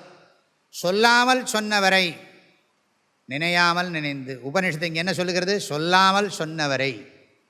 எது வாச்சா அனபியுதிதம், வாச்சா எது அனபியுதிதம், வாக்கினால் எதை விளக்க முடியாதோ, ஏன வாக்கு அபியுத்தியதே, எதனால் வாக்கு எல்லா பொருள்களையும் விளக்கி கொண்டிருக்கிறதோ அது வரைக்கும் வந்தாச்சா. ததேவ பிரம்ம துவம் வித்தி, தத்து பிரம்மைவ. ரொம்ப முக்கியம். அதுதான் பிரம்மம், அதுதான் பிரம்மம். உனக்கு வேறாக எங்கோ இருக்கிறார் கடவுள் என்று சொன்னதெல்லாம் உன்னை பக்குவப்படுத்துறதுக்காக சொன்ன பாடம். இப்போ சொல்கிறேன், நீயே பிரம்மம், பிரம்மமே நீ. உனக்கு இருக்கிற அந்த ஏற்கனவே இருக்கிற அந்த வேற்றுமை உணர்ச்சியை பண்படுத்துறதுக்காகத்தான் நான் இறைவனை உனக்கு வேறாக உபதேசம் செய்தேன். உண்மையில் இறைவன் நீயே, நீயே இறைவன். இறைவனுக்கும் உனக்கும் இருப்பு ஒன்றே. எனவே நீ என்பதையும் நீக்கிவிடு, இறைவன் என்பதையும் நீக்கிவிடு, உணர்வே உண்மை. இதுக்கு நம்ம உதாரணம் சொல்லணும்னா கடல் தான். இப்போ கடல், அலைகள், தண்ணீர். அலைகள்ங்கிறது ஜீவர்கள், உயிர்கள். கடல் என்பது கடவுள். தண்ணீர் என்பது நிர்குணம் பிரம்ம. இந்த சொல்ல போட்டுக்கும், இது ரொம்ப சிம்பிள், எளிமையானது. அலைகள் ஈஸ் ஈக்குவல் டு ஜீவாத்மாக்கள், உயிர்கள். கடல் ஈஸ் ஈக்குவல் டு கடவுள், ஆண்டவன். தண்ணீர் ஈஸ் ஈக்குவல் டு நிர்குணம் பிரம்ம. அலைகள், அலைகள் என்ற சொல்லும், அலைகள் என்ற சொல்லும் ஞாபகம் வச்சுங்க. அலைகள் என்ற சொல்லும் கடல் என்ற சொல்லும் தண்ணீரில் கற்பிக்கப்பட்ட சொற்கள். உண்மையில் தண்ணீர் மட்டுமே இருக்கிறது. அலைகள் என்பதும் கடல் என்ற சொல்லும் நாம் விவகாரம் செய்வதற்காக சொல்லப்பட்டவைகள். கடல் என்ற சொல்லுக்கும் அலைகள் என்ற சொல்லுக்கும் உண்மையில் இருப்பு இல்லை. தண்ணீர் என்ற சொல்லுக்கு மட்டுமே இருப்பு இருக்கிறது. அலைகள் என்ற சொல்லுக்கும் கடல் என்ற சொல்லுக்கும் தண்ணீரை தவிர வேறு ஒன்றும் இல்லை. அங்கே என்ன இருக்குது? தண்ணீர் இருக்கா, கடல் இருக்கா, அலைகள் இருக்கா? கேட்டால் என்ன சொல்லுவோம்? தண்ணீர் தான் இருக்குது. தண்ணீரைத்தான் ரொம்ப ரொம்ப அப்படியே அப்படி அங்கே பார்த்துட்டு கடலுங்கிறோம், இங்கே பார்த்துட்டு அலைங்கிறோம். அவ்வளோ இப்படித்தான். இங்கே இருக்கிறதும் தண்ணீர் தான், அங்கே இருக்கிறதும் தண்ணீர் தான், இங்கே இருக்கிறதும் தண்ணீர் தான், இங்கே இருக்கிறதும் தண்ணீர் தான். கடலுக்கு நடுவில் போனால் கரையிலேருந்து வேணால் சொல்கிறதா இருக்கலாம். கடலுக்கு நடுவில் போயிட்டோம்னா பின்னால் அலை இருக்குது, முன்னால் கடல் இருக்குது, எல்லாம் தண்ணியாக தான் இருக்குது. சர்வம் பிரம்மமயம், சர்வம் ஜலமயம், சர்வம் பிரம்மமயம். ஆனால் இத்தனை வேற்றுமை இருக்குது. எல்லாம் எப்பொருள் எத்தன்மை தாயினும். இந்த குறளை எத்தனை தடவை வேணாலும் நீங்கள் ஜபம் பண்ணலாம். இந்த திருக்குறளை எப்பொருள் எத்தன்மை தாயினும், இது மகா வாக்கியம். எது? திருக்குறள். எப்பொருள் எத்தன்மை தாயினும் அப்பொருள் மெய்ப்பொருள் காண்பது அறிவு. எப்பொருள் யார் யார் வாய் கேட்பினுங்கிறத பற்றி நான் சொல்லலை, அது வேறு கான்டெக்ஸ்ட். எப்பொருள் எத்தன்மை தாயினும் அப்பொருள் மெய்ப்பொருள் காண்பது அறிவு. கற்று ஈண்டு மெய்ப்பொருள் கண்டார். கண்டார்னா புரிஞ்சுக்க முடியும்னு அர்த்தம். இல்லாட்டி அவர் என்னவோ வேறு நிலையிலன்னு சொல்லிட்டு இருக்காரா என்ன? ஈண்டு மெய்ப்பொருள் காண முடியுங்கிறார். சரியான ஆசிரியர்கிட்ட போய் நீ படிச்சியானா படிக்கிற போதே அவர் சொல்லிக் கொடுப்பார். அதனால தான் நம்ம என்ன சொல்கிறோம், இது அத்வைதமும் துவைத்தமும் சமகால அனுபவம்னு சொல்கிறோம். இல்லை அத்வைத அனுபவம் வரும்போது துவைத அனுபவம் போயிடும்னு சொல்கிறது அசம்பிரதாய பாடம், சரியாக படிக்கலேன்னு அர்த்தம். அத்வைத்தமும் துவைத்தமும் சமகாலம். இப்போ தண்ணீரும் கடலும் அலைகளும் சமகாலமாக வேறு வேறு காலமாக? சமகாலம்னா என்ன? ஒரே டயத்தில் தானே எல்லாத்தையும் பார்க்குறோம். ஆனால் நம்ம கவனம் கடலில் கடலுங்கிற சொல்லில் இருக்கா, அலைகள்ங்கிற சொல்லில் இருக்கா, தண்ணீருங்கிற சொல்லில் இருக்கா? நம்ம கவனமெல்லாம் எதில் இருக்குன்னா கடலை பார்த்துட்டு ஆன்னு வாயை பிளந்துன்னு பார்த்துட்டு இருக்கும், இல்லாட்டி அலைகளை பார்த்துட்டு இருக்கும். ஆனால் தண்ணீரை கவனிக்கிறது இல்லை. இப்போவே இந்த ஹாலில் நம்ம எல்லோரும் இருக்கோம். இப்போ இந்த லைட்டு ஸ்பேஸ் எல்லாம் ஒரே, இப்போ எல்லாரையும் எல்லாரும் ஆளால் தான் ஒருத்தரையும் பார்க்குறோமே தவிர இவங்க என்ன வந்திருக்கா, அங்கே வந்திருக்கா, அவங்க வந்திருக்காங்க, அவங்க வந்திருக்காங்க, யாரெல்லாம் என்ன ட்ரெஸ் பண்ணிட்டு இருக்காங்க அப்படின்னு பார்க்குறோன்னு வச்சுக்கோங்களேன். யாரெல்லாம் எப்படி பார்க்குறாங்க, என்ன மாதிரி பேசுகிறாங்க, என்னெல்லாம் பார்த்துட்டுருக்கோன்னு வச்சுக்கோங்களேன். ஆனால் ஸ்பேஸும் லைட்டும் தெரியறதா இல்லையா? அதே நேரத்தில் நம்ம ஃபோக்கஸ் எதில் இருக்குது? சமகாலம். இதை மறந்துடாதீங்க. நிறைய பேர் இப்படி நினச்சிட்டு இருக்காங்க, நீ அத்வைத நிலைக்கு போய்விட்டால் அப்புறம் தெய்வம் தெரியாது அப்படின்னா இவருக்கு ரெண்டும் தெரியாதுன்னு அர்த்தம். இவருக்கு அத்வைதமும் தெரியாது, துவைதமும் தெரியாதுன்னு அர்த்தம். அப்படிலாம் கிடையாது. நான் அத்வைதத்தை நிறைய கவனித்தேன்னா துவைதத்தை கவனிக்கிறதுக்கு எனக்கு தோணாது, அவ்வளோதான். ஈவன்தோ துவைதமும் எனக்கு எக்ஸ்பீரியன்ஸ் ஆகிடும். முதல்ல இருந்த எக்ஸ்பீரியன்ஸ் வேறு, இப்போ இருக்கிறது வேறு. எக்ஸ்பீரியன்ஸ்னால் என்ன? இப்போ எனக்கு இப்படியே யோசித்து என் புத்தி இப்படி ஆயிடுச்சு. எப்படி? நான் முதல்ல வேற்றுமையவே நான் ரொம்ப பெருசாக நினச்சிட்டு இருந்தேன், அத்வைதத்தை பற்றி நினைக்கவே இல்லை. அத்வைத சாஸ்திரம் படிக்க படிக்க என் மனசில் எந்த விருத்தி பலமாகும்? எண்ணம். ஆசையோடு படிக்க எதை தெரிஞ்சுட்டா எனக்கு பரிபூர்ணமான மனசாந்தி வருமோ அதை படிக்கிறேன் நான். அதை படிக்க நான் என்ன பண்ணுறேன், எனக்கு மன நிம்மதிக்கு எது உண்மையிலே வேணுமோ அதை நான் படிக்கிறேன். அப்போ படிக்கிற போது, அத்வைதத்தை படிக்கிற போது என் புத்தி எதை கவனிக்கும்? அதிகமாக அத்வைதத்தை கவனிக்கும். அதுக்கப்புறம் எனக்கு துவைத அனுபவம் இருக்குமா இருக்காதா? இருக்கும். இருந்தாலும் நான் துவைத அனுபவத்தை இக்னோர் பண்ணுறேன். எனக்கு இதுதான் இதுக்கு பேர் பிரபலம்னு ஆகிடுறது. முதல்ல துவைத விற்பி பிரபலமாக இருந்தது, அத்வைதம் படித்து அத்வைத விற்பி பலமாயிடுத்து, துவைத விற்பி துர்பலமாயிடுது. அப்போ இங்கே என்ன உபனிஷத் சொல்கிறது?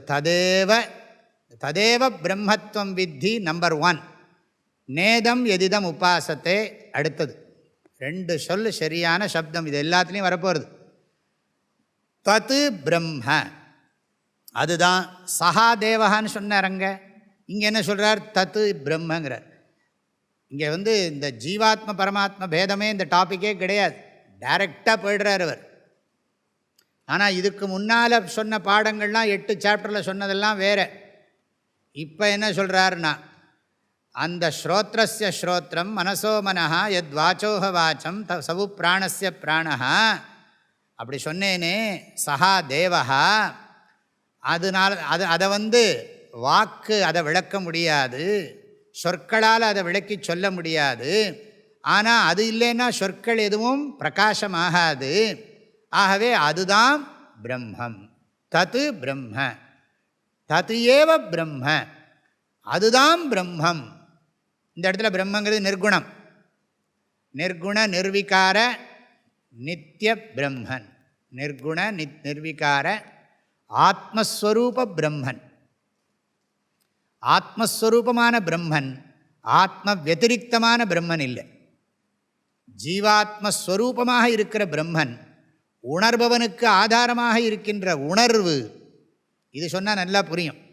ஆனால் இந்த ஜீவாத்மா பரமாத்மாங்கிறது சாஸ்திர பாஷை.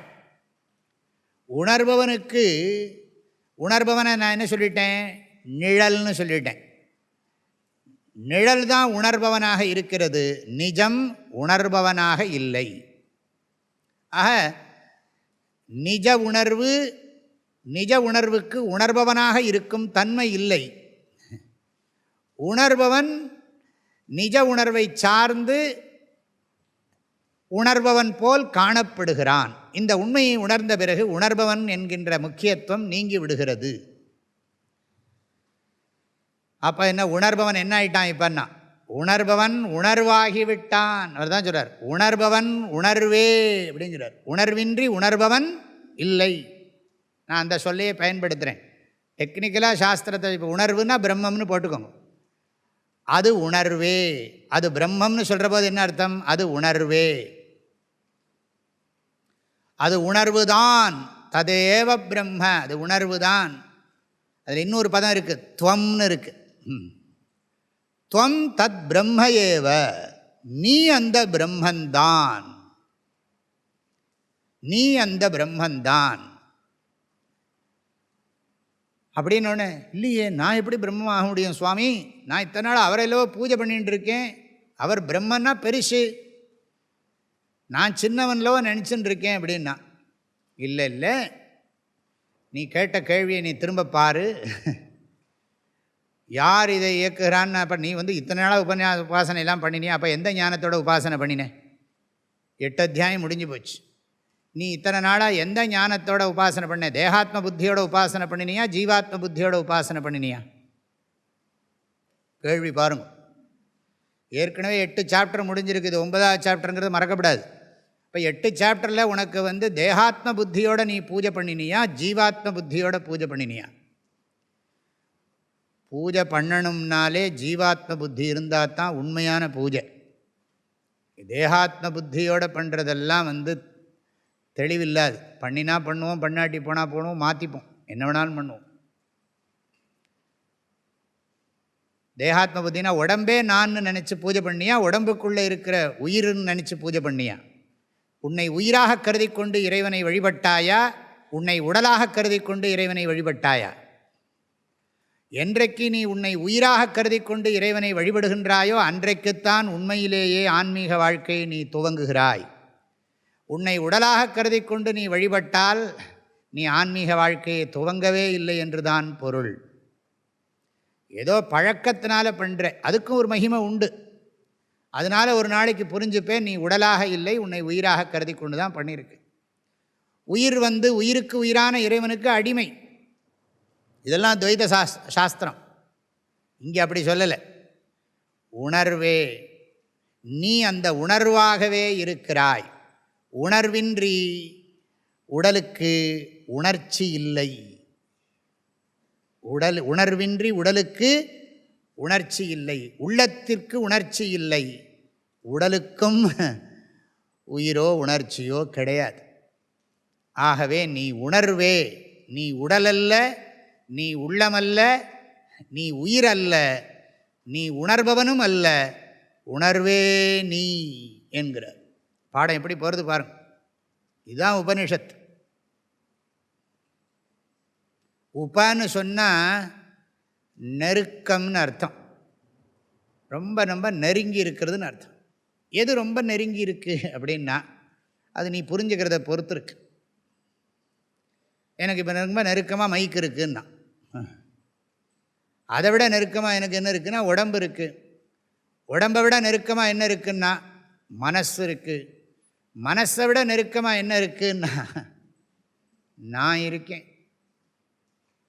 நான் என்னவா இருக்கேன்னா அதான் பாடம் முடிச்சுட்டோமே.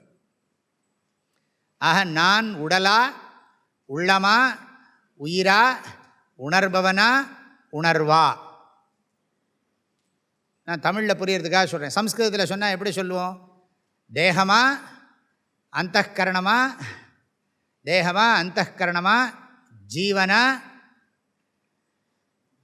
சிவதாசனா, சிவனா. சிவன்னா கான்ஷியஸ்னஸ், அந்த அர்த்தத்தில் சொல்கிறேன்.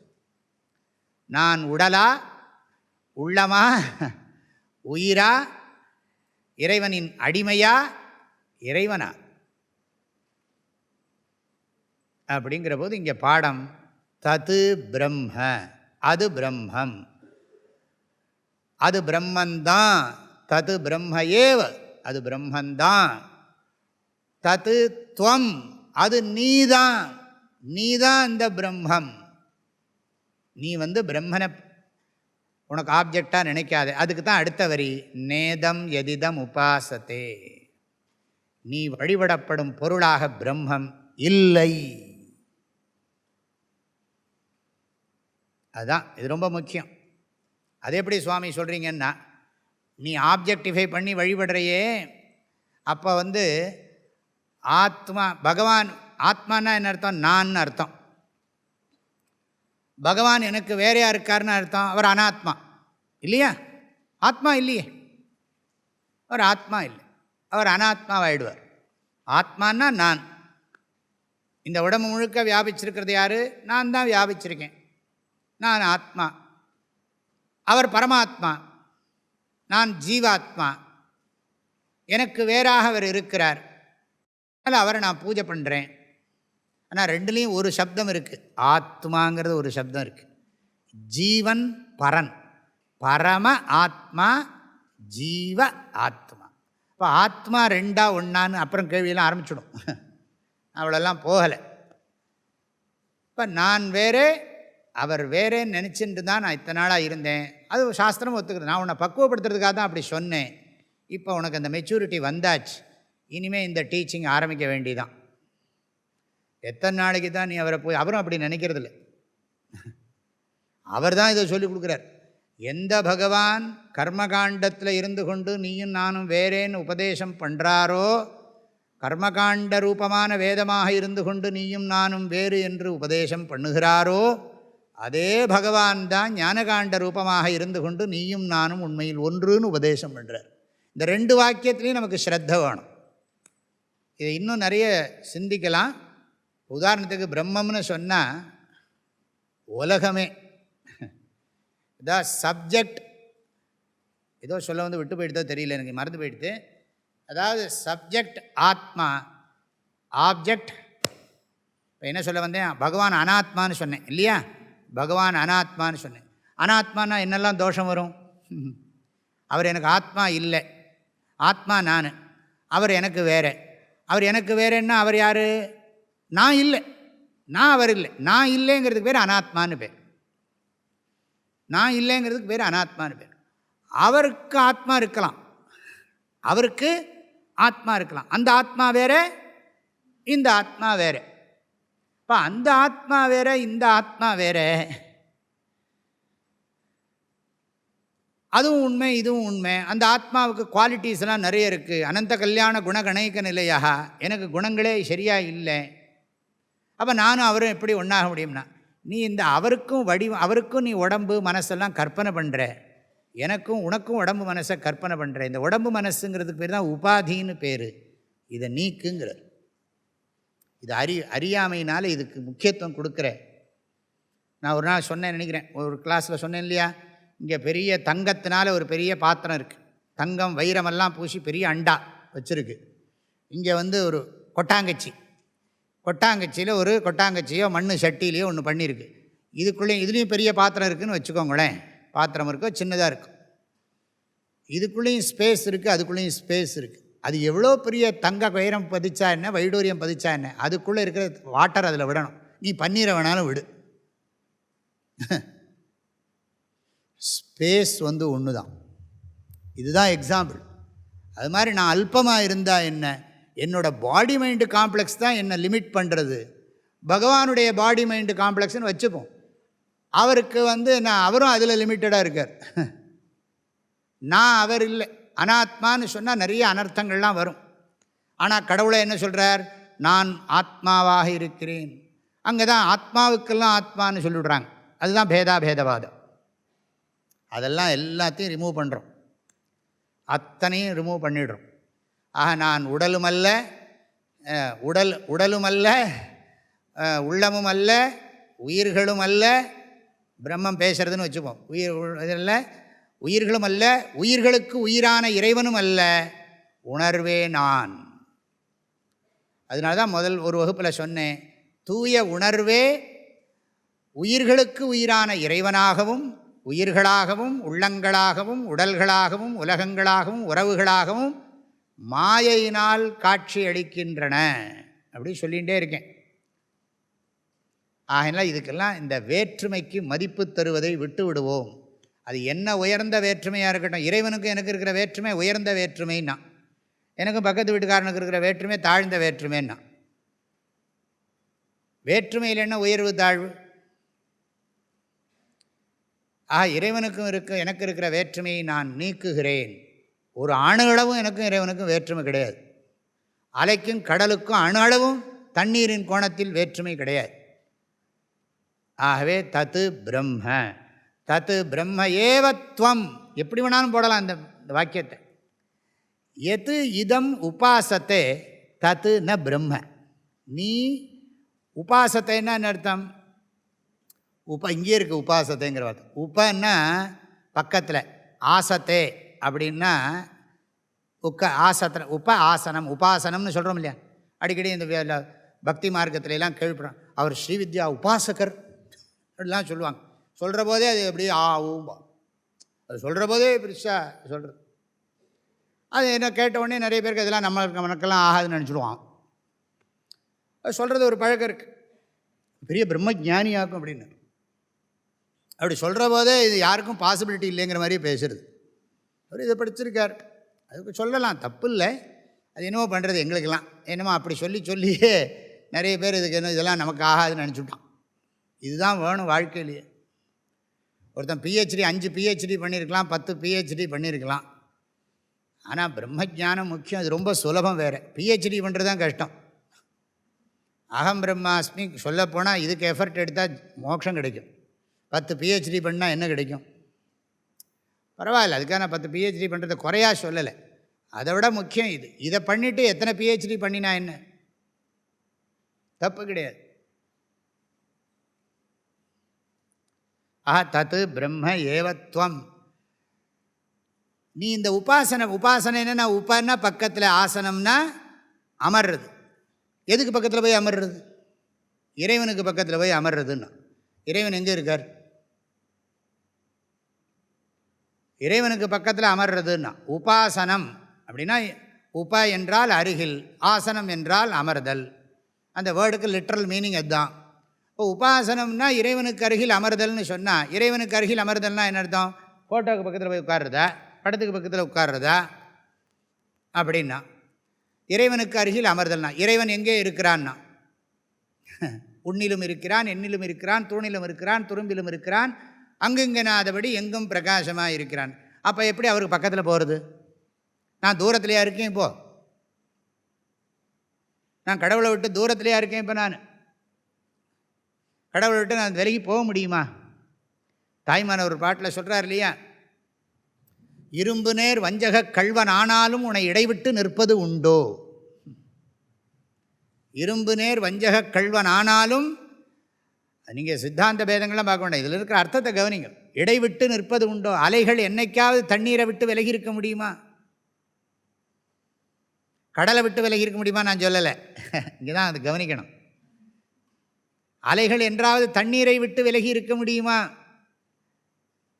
இல்லாட்டி நீங்கள் கடலை விட்டு விலகி இருக்க முடியுமான்னு கேட்டிங்கன்னா அது சித்தாந்தம். தண்ணீரை விட்டு விலகி இருக்க முடியுமான்னா அத்வைதம். அவ்வளோதான் வித்தியாசம். இப்போ சூக்ஷ்மந்தான், சூக்ஷ்ம சிம்பிள் தான். இப்போ உபாசனம்னா என்ன? அப்போ என்ன அர்த்தம்? நீ ஏதோ பகவான் உனக்கு வேறையாக இருக்கிறதா நினச்சி அவரை தனியாக நீ அவரை தியானம் பண்ணுற. உன்னை தியானம் பண்ணுறதும் அவரை தியானம் பண்ணுறதும் ஒன்று தான். ஏன்னா அவரே நீயே சிதானந்த ரூபா சிவோஹம். அகம்னா எதை குறிக்கிறது? அகம்னு நான் சொல்கிற போது லிமிட்டட் பாடியிலும் தான் சொல்கிறேன். ஆனால் சொல்கிற விஷயம் என்னது? நீங்கள் காலம்பரை சொன்னேனே, நான் சந்தோஷமாக இருக்கிறேன், ஞாபகம் இருக்கோ? வாயு சந்தோஷமாக, மனசு சந்தோஷமாக கேட்டேன். அது மாதிரி நான் சிவமாக இருக்கிறேன் நான் சொல்கிற போது எது அர்த்தம்? சிவமாக இருக்கிறேன் சொல்கிறதுக்கு உடம்பு மனசெல்லாம் வேணும். ஆனால் சிவமாகங்கிறது எதை குறிக்கிறது? உடம்பு மனசையாக குறிக்கிறது? புரியுறது இல்லை? உடம்பு மனசை குறிக்காது. நான் சிவமாக இருக்கிறேன்னு சொல்கிறபோது நான் மாத்திரமா சிவம்? சர்வம் சிவமயம், நீயும் சிவன்தான். இதைத்தான் நம்ம சொல்லுவோம். இங்கே தான் இந்த இடத்துல தான் நம்ம ஒரு விஷயத்தை பேசுகிறப்போ ஒரு பக்தன்ட்ட ஒரு இந்த ஸ்கூல் ஆஃப் தாட்ஸ் இருக்கு இல்லையா, ஒருத்தர் விசிஷ்டாத்வைத்தி, இன்னொருத்தர் துவைத்தி, ஒரு அத்வைத்தி. இது எப்பவும் பார்த்தோங்க. இந்த குரூப் என்றைக்கு இருந்துருக்கு, லைவாக இருக்குது, எல்லோரும் இருக்காங்க இன்றைக்கி வாழ்க்கையில். இன்றைக்கும் பார்க்கலாம், ஒரு சைவ சித்தாந்தியை பார்க்கலாம், ஒரு விசிஷ்டாத்வைத்தி வைஷ்ணவரை பார்க்கலாம், கருப்பு போட்டு வச்சுருக்கிறவங்க மாத்வாள், துவைத்திகளை இன்றைக்கும் பார்க்கலாம், அத்வைதிகளும் பார்க்கலாம், எல்லாரும் இருக்காங்க. எல்லா ஃபிலாசபர்ஸும் தர்மத்தை அனுஷ்டானம் பண்ணிட்டு ஈஸ்வர பூஜை பண்ணிட்டு இருக்காங்க. ஈஸ்வரனுக்கு ஃபார்ம் வேறு வேறையாக இருக்கலாம், எல்லாரும் லீவ் பண்ணிட்டு இருக்காங்க. இப்போ நான் உங்களுக்கு சொல்கிறேன், ஒரு அத்வைதி சொல்கிறார். இது அத்வைதி என்ன பண்ணுவார்னா எல்லாரையும் அரவணைச்சு விடுவார். ஏன்னா அவருக்கு விவகாரத்தில் எல்லாம் ஓகே, அவங்களுக்குள்ள தான் ப்ராப்ளம், கஷ்டம். இவர் எல்லாரையும் அரவணைச்சுருவார். ஏன்னு கேட்டால் எங்களுக்கு வியாபகாரிக திருஷ்டியில் என்ன வேணாலும் சொல்லிக்கொண்டார். இதை பார்த்து தான் இவர் சொன்னார், கௌடபாதாச்சாரியர் சொன்னார், பரஸ்பரம் விருத்தியந்தே தைரயம்னு விருத்தியத்தேன்னர். அவங்க தான் ஒருத்தருக்குள்ள ஒருத்தர், அவங்களுக்கு அபிப்பிராய பேதம் இருக்குது, நம்ம அவங்களோட அபிப்பிராய பேதமே இல்லை. நீங்கள் எத்தனை வேணாலும் துவைத்தம் வச்சுக்கோங்க, நாங்கள் சந்தோஷங்கிறோம். இன்னும் புதுசாக என்ன வேணாலும் துவைத சாஸ்திரம் கொண்டாங்க. எத்தனை குரூப் இருக்குது, சுத்தாத்வைத்தம்ங்கிறாங்க, இதெல்லாம் ஏகப்பட்ட ஸ்கூல் ஆஃப் தாட்ஸ் இருக்கு. நான் ஆசிரமத்தில் அது கரிக்குலத்தில் கொண்டு வரேன். 25 தரிசனம் அதை பிளான் பண்ணிட்டு இருக்கேன். நம்ம பாரத தேசத்தில் ஆஸ்திக தரிசனங்கள், நாஸ்திக தரிசனங்கள், இவங்க ஒருத்தரும் எப்படி ப்ரெசன்ட் பண்ணுறாங்கங்கிறத பற்றி வித்யாரண்ய சுவாமிகள் ஒரு புஸ்தகம் எழுதியிருக்கார். அதுக்கு பேர் சர்வ தரிசன சங்கிரகான்னு பேர். இது எதுக்கு இதை சொல்ல வரேன், ஒரு அத்வைத்தி துவைத்தியை பார்த்து என்ன சொல்கிறான், துவைத்தி விசிஷ்டாத்வைத்தி இவங்களை பார்த்து சும்மா ஒரு கான்வர்சேஷன், நீயும் பிரம்மம் நானும் பிரம்மம், நீயும் நானும் ஒன்று அப்படின்னு யார் சொல்கிறா? அத்வைத சித்தாந்தத்தில் திருடமாக இருக்கிற ஒருத்தன் விசிஷ்டாத்வைத்திகளையும் துவைத்திகளையும் சைவ சித்தாந்தி இவங்களெல்லாம் பார்த்து என்ன சொல்கிறாருன்னா சொல்கிறேன். இதுக்காக ஒரு பேச்சுக்காக ரொம்ப சீரியஸாக எடுத்துக்காங்க. அவங்க கேட்டாலே அவங்களுக்கெல்லாம் அப்படியே எரியும், கஷ்டமாக இருக்கும். இருந்தாலும் பரவாயில்லை, நான் சொல்கிறத ஊதுற இங்கே என்ன நம்மள்கிட்ட என்ன சண்டைக்கு யார் வரப்போகிறா? அதனால் இப்போ எல்லாம் நீங்கள் நான் சொல்கிறதெல்லாம் கேட்டுருக்கீங்க, அதனால் எனக்கு பிரச்சனையே இல்லை. திரும்பி எதாவது கேட்டால் தான் பிரச்சனை ஆரம்பிக்கும். அதுக்கு நீங்கள் படிச்சிருக்கணும். நீங்கள் எல்லா சாஸ்திரங்களும் படிச்சிருந்தால் தான் பேச முடியும், இல்லாட்டி படிக்காமல் பேச முடியாது. எனக்கு தெரியும் நீங்கள் அதெல்லாம் படிச்சிருந்தா இங்கே வந்திருக்க மாட்டீங்கன்னு. அதனால் எனக்கு இப்போ நான் தான் ராஜா சொல்லலாம். அப்போ ஒரு அத்வைத்தை பார்த்து சொல்கிறேன், ஏற்கனவே நான் தான் சொல்லியிருக்கேன். ஒரு துவைத்தியை பார்த்து சொல்கிறார், இந்த பாருப்பா, அகம் பிரம்ம துவம் பிரம்ம இது பிரம்மம் எல்லாம் சர்வம் பிரம்மமயம் அப்படின்னு சொல்கிறார். நீயும் நானும் ஒன்றுங்கிறோம். நீ உன் உடம்பு வேறு, என் உடம்பு வேறு, உடம்பு தான் வேறு, மனசு தான் வேறு, என் புத்தி சக்தி வேறு, உன் புத்தி சக்தி வேறு, இதெல்லாம் வேற்றுமை. ஆனால் உண்மையில் நீயும் நானும் ஒன்று. நீ நானும் சேர்ந்து தூங்கினோம்னா நீ என் மேலே விழுவே, நான் உன் மேலே விழுவேன். தூங்கினோம்னா இல்லையா? தூங்குற போது மதமாவது ஜாதியாவது குலமாவது கோத்திரமாவது இயற்கையே அம்மா என்ன எல்லாரும் மாயா சக்தியில் எல்லாம் தூங்கிடுவோம். தூங்கினா அத்வைதந்தான், முழிச்சாதான் சூச்சு அப்படின்னு அப்புறம் ஆச்சாரமெல்லாம் வர ஆரம்பிச்சோம்.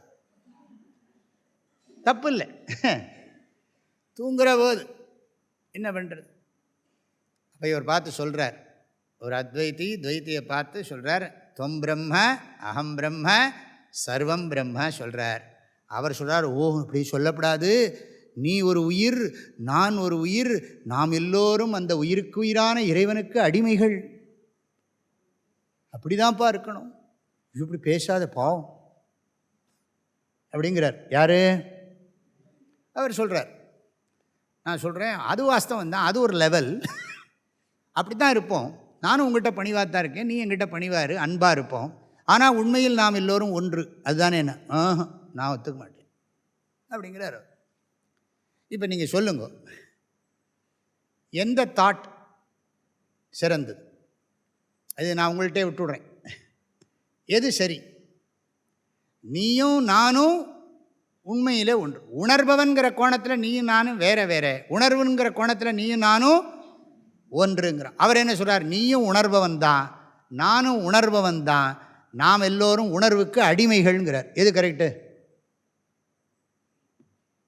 இந்த மந்திரம் என்ன சொல்கிறது? நீ உணர்வை வழிபடுபவன் அல்ல, உணர்வே நீ. ஆராய் உணர்வு நீ என்றான் ஐயன் அன்பாய் உரைத்த சொல். அதெல்லாம் நம்ம எப்படி வேணாலும் சொல்லிட்டு இருக்கலாம். அதுதான் இங்கே பாடம். நீ பூஜை பண்ணினத்துக்கு பலன் கிடச்சுடுத்துப்பா. கடவுளை அடையிறதுங்கிறது, கடவுளை அடையிறது நீ இப்படியே தியானம் பூஜை பண்ணி பண்ணி பண்ணி கடவுளை செத்த பிறகு அடைய போகிற. நான் இறைவனை அடைய வேண்டும். எப்போ அடைவேன்னா, இந்த உடம்பிலிருந்து உயிர் பிரிகிற போது இந்த நீ பண்ணின புண்ணியத்தினால, நீ இடைவிடாத இறைவனிட வழிபட்டத்தினால, நீ உலக வாழ்க்கையில் பொன் வேண்டாம், பொருள் வேண்டாம், போகம் வேண்டாம், இறைவன் ஒருவனே எனக்கு கதின்னு சொல்லி நீ பூஜை பண்ணி பக்தி பண்ணியிருக்க. அந்த பக்தி பண்ணினத்தினால இறைவனை நீ அடைஞ்சியான்னா, இறைவனை நினைத்தே நான் இறைவனை அடையலேன்னு நீ நினச்சிட்டு இருக்கலாம். மோட்சங்கிறது அது ஒன்று இருக்கே. ஆகையினால என்னன்னா, நீ இறந்த பிறகு இறைவனை அடைவாய். இது அந்த சாஸ்திரங்களோடது. இப்போ என்ன சொல்கிறோம்னா, இறைவனை எங்கப்பா போய் அடைய முடியும்? அவர் தான் சர்வ வியாபியாச்சே, நிறைந்திருக்காரு. அவர் எங்கே போய் அடையிறது? அவர் இல்லாத இடம் எங்கே இருக்குது? இப்போ நான் நீ கிளைம் பண்ணுறியே, அந்த நான் யார்? அப்படிங்கிற போது வழி இல்லை.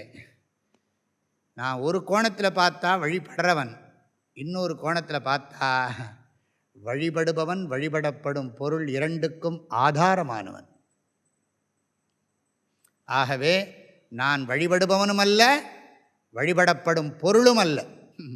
வழிபடுபவனுக்கும் வழிபடப்படும் பொருளுக்கும் ஆதாரமான தூய உணர்வே நான்.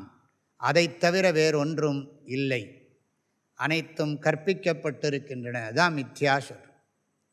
வழிபடுபவனும் வழிபடப்படும் பொருளும், வழிபடப்படும் பொருளுக்கும் வழிபடுபவனுக்கும் ஆதாரமான உணர்வில் கற்பிக்கப்பட்டிருக்கின்றன. ஆகவே இதை விடுத்து என்ன பண்ணுறதுன்னா, இது புரியலைன்னா நீங்கள் நல்லா ஆனந்தமாக சந்தோஷமாக துவைதத்தில் இருங்கும். ஞாபகம் வச்சோம். இது ஒன்று சுவாமி இது புரியலையே அப்படின்னு நான் கவலைப்படாங்க.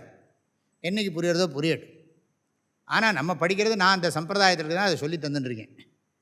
சுவாமிஜி இது ரொம்ப டஃபஸ்ட்டு உபனிஷத்தாக போயிடுச்சு அப்படின்னு. டஃபஸ்ட் இல்லை, ரொம்ப சிம்பிளாக. என்றைக்குமே நாம் துவைத்தத்தையோ தர்மத்தையோ காம்ப்ரமைஸே பண்ண மாட்டோம். அது கூடாதுன்னே சொல்ல மாட்டோம். இது மேலே இருக்கட்டும், அது கீழே இருக்கட்டும், அவ்வளோதான்.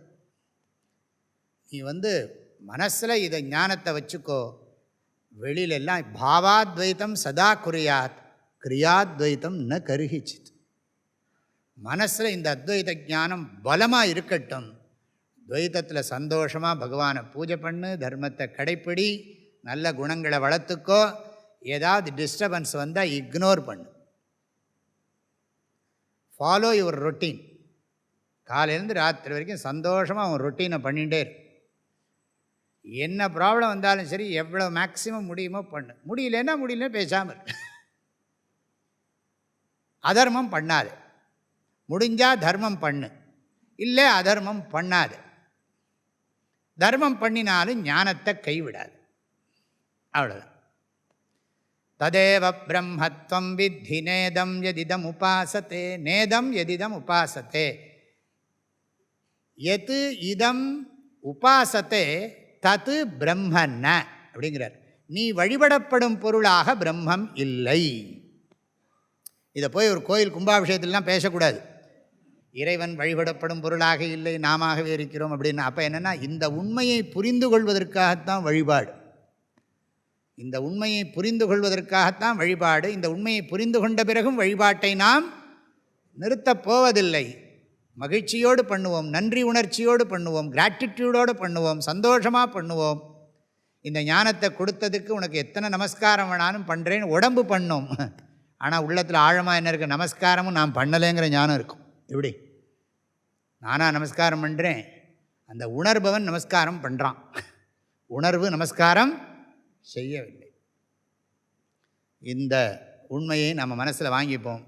ஆக யத் வாச்சா நபியுதிதம் ஏன வாக் அபியுத்தியதே ததேவ பிரம்மத்வம் வித்தி நேதம் எதிதம் உபாசத்தே. சொற்கள் எதனை விளக்காதோ, எதனால் சொற்கள் எல்லாவற்றையும் சொற்களும் சொற்களால் பொருள்களும் விளங்குகின்றனவோ, இப்படிலாம் போனோம். சொற்கள் எதனை ஒளிர்விக்காதோ அப்படிலாம் சொல்லணும். சொற்கள் எதனை ஒளிர்விக்காதோ, சொற்கள் எதனை விளக்காதோ, எதனால் சொற்களும் சொற்களின் பொருள்களும் விளங்குகின்றனவோ, அதுவே அந்த மெய்ப்பொருள். அந்த மெய்ப்பொருள் நீயே. நீ வழிபடப்படும் பொருளாக அம்மெய்ப்பொருள் இல்லை. இதுதான் இந்த மந்திரத்தோட அர்த்தம். இந்த மந்திரத்தை நாம் நல்லா மனசில் பதிய வைப்போம். அந்த எண்ணத்தோடு இப்போ போய் வழிபடுவோம். இந்த அளவில் நிறைவு செய்கிறேன். நாளைக்கு தொடர்ந்து பார்ப்போம். ஹரி ஓம்.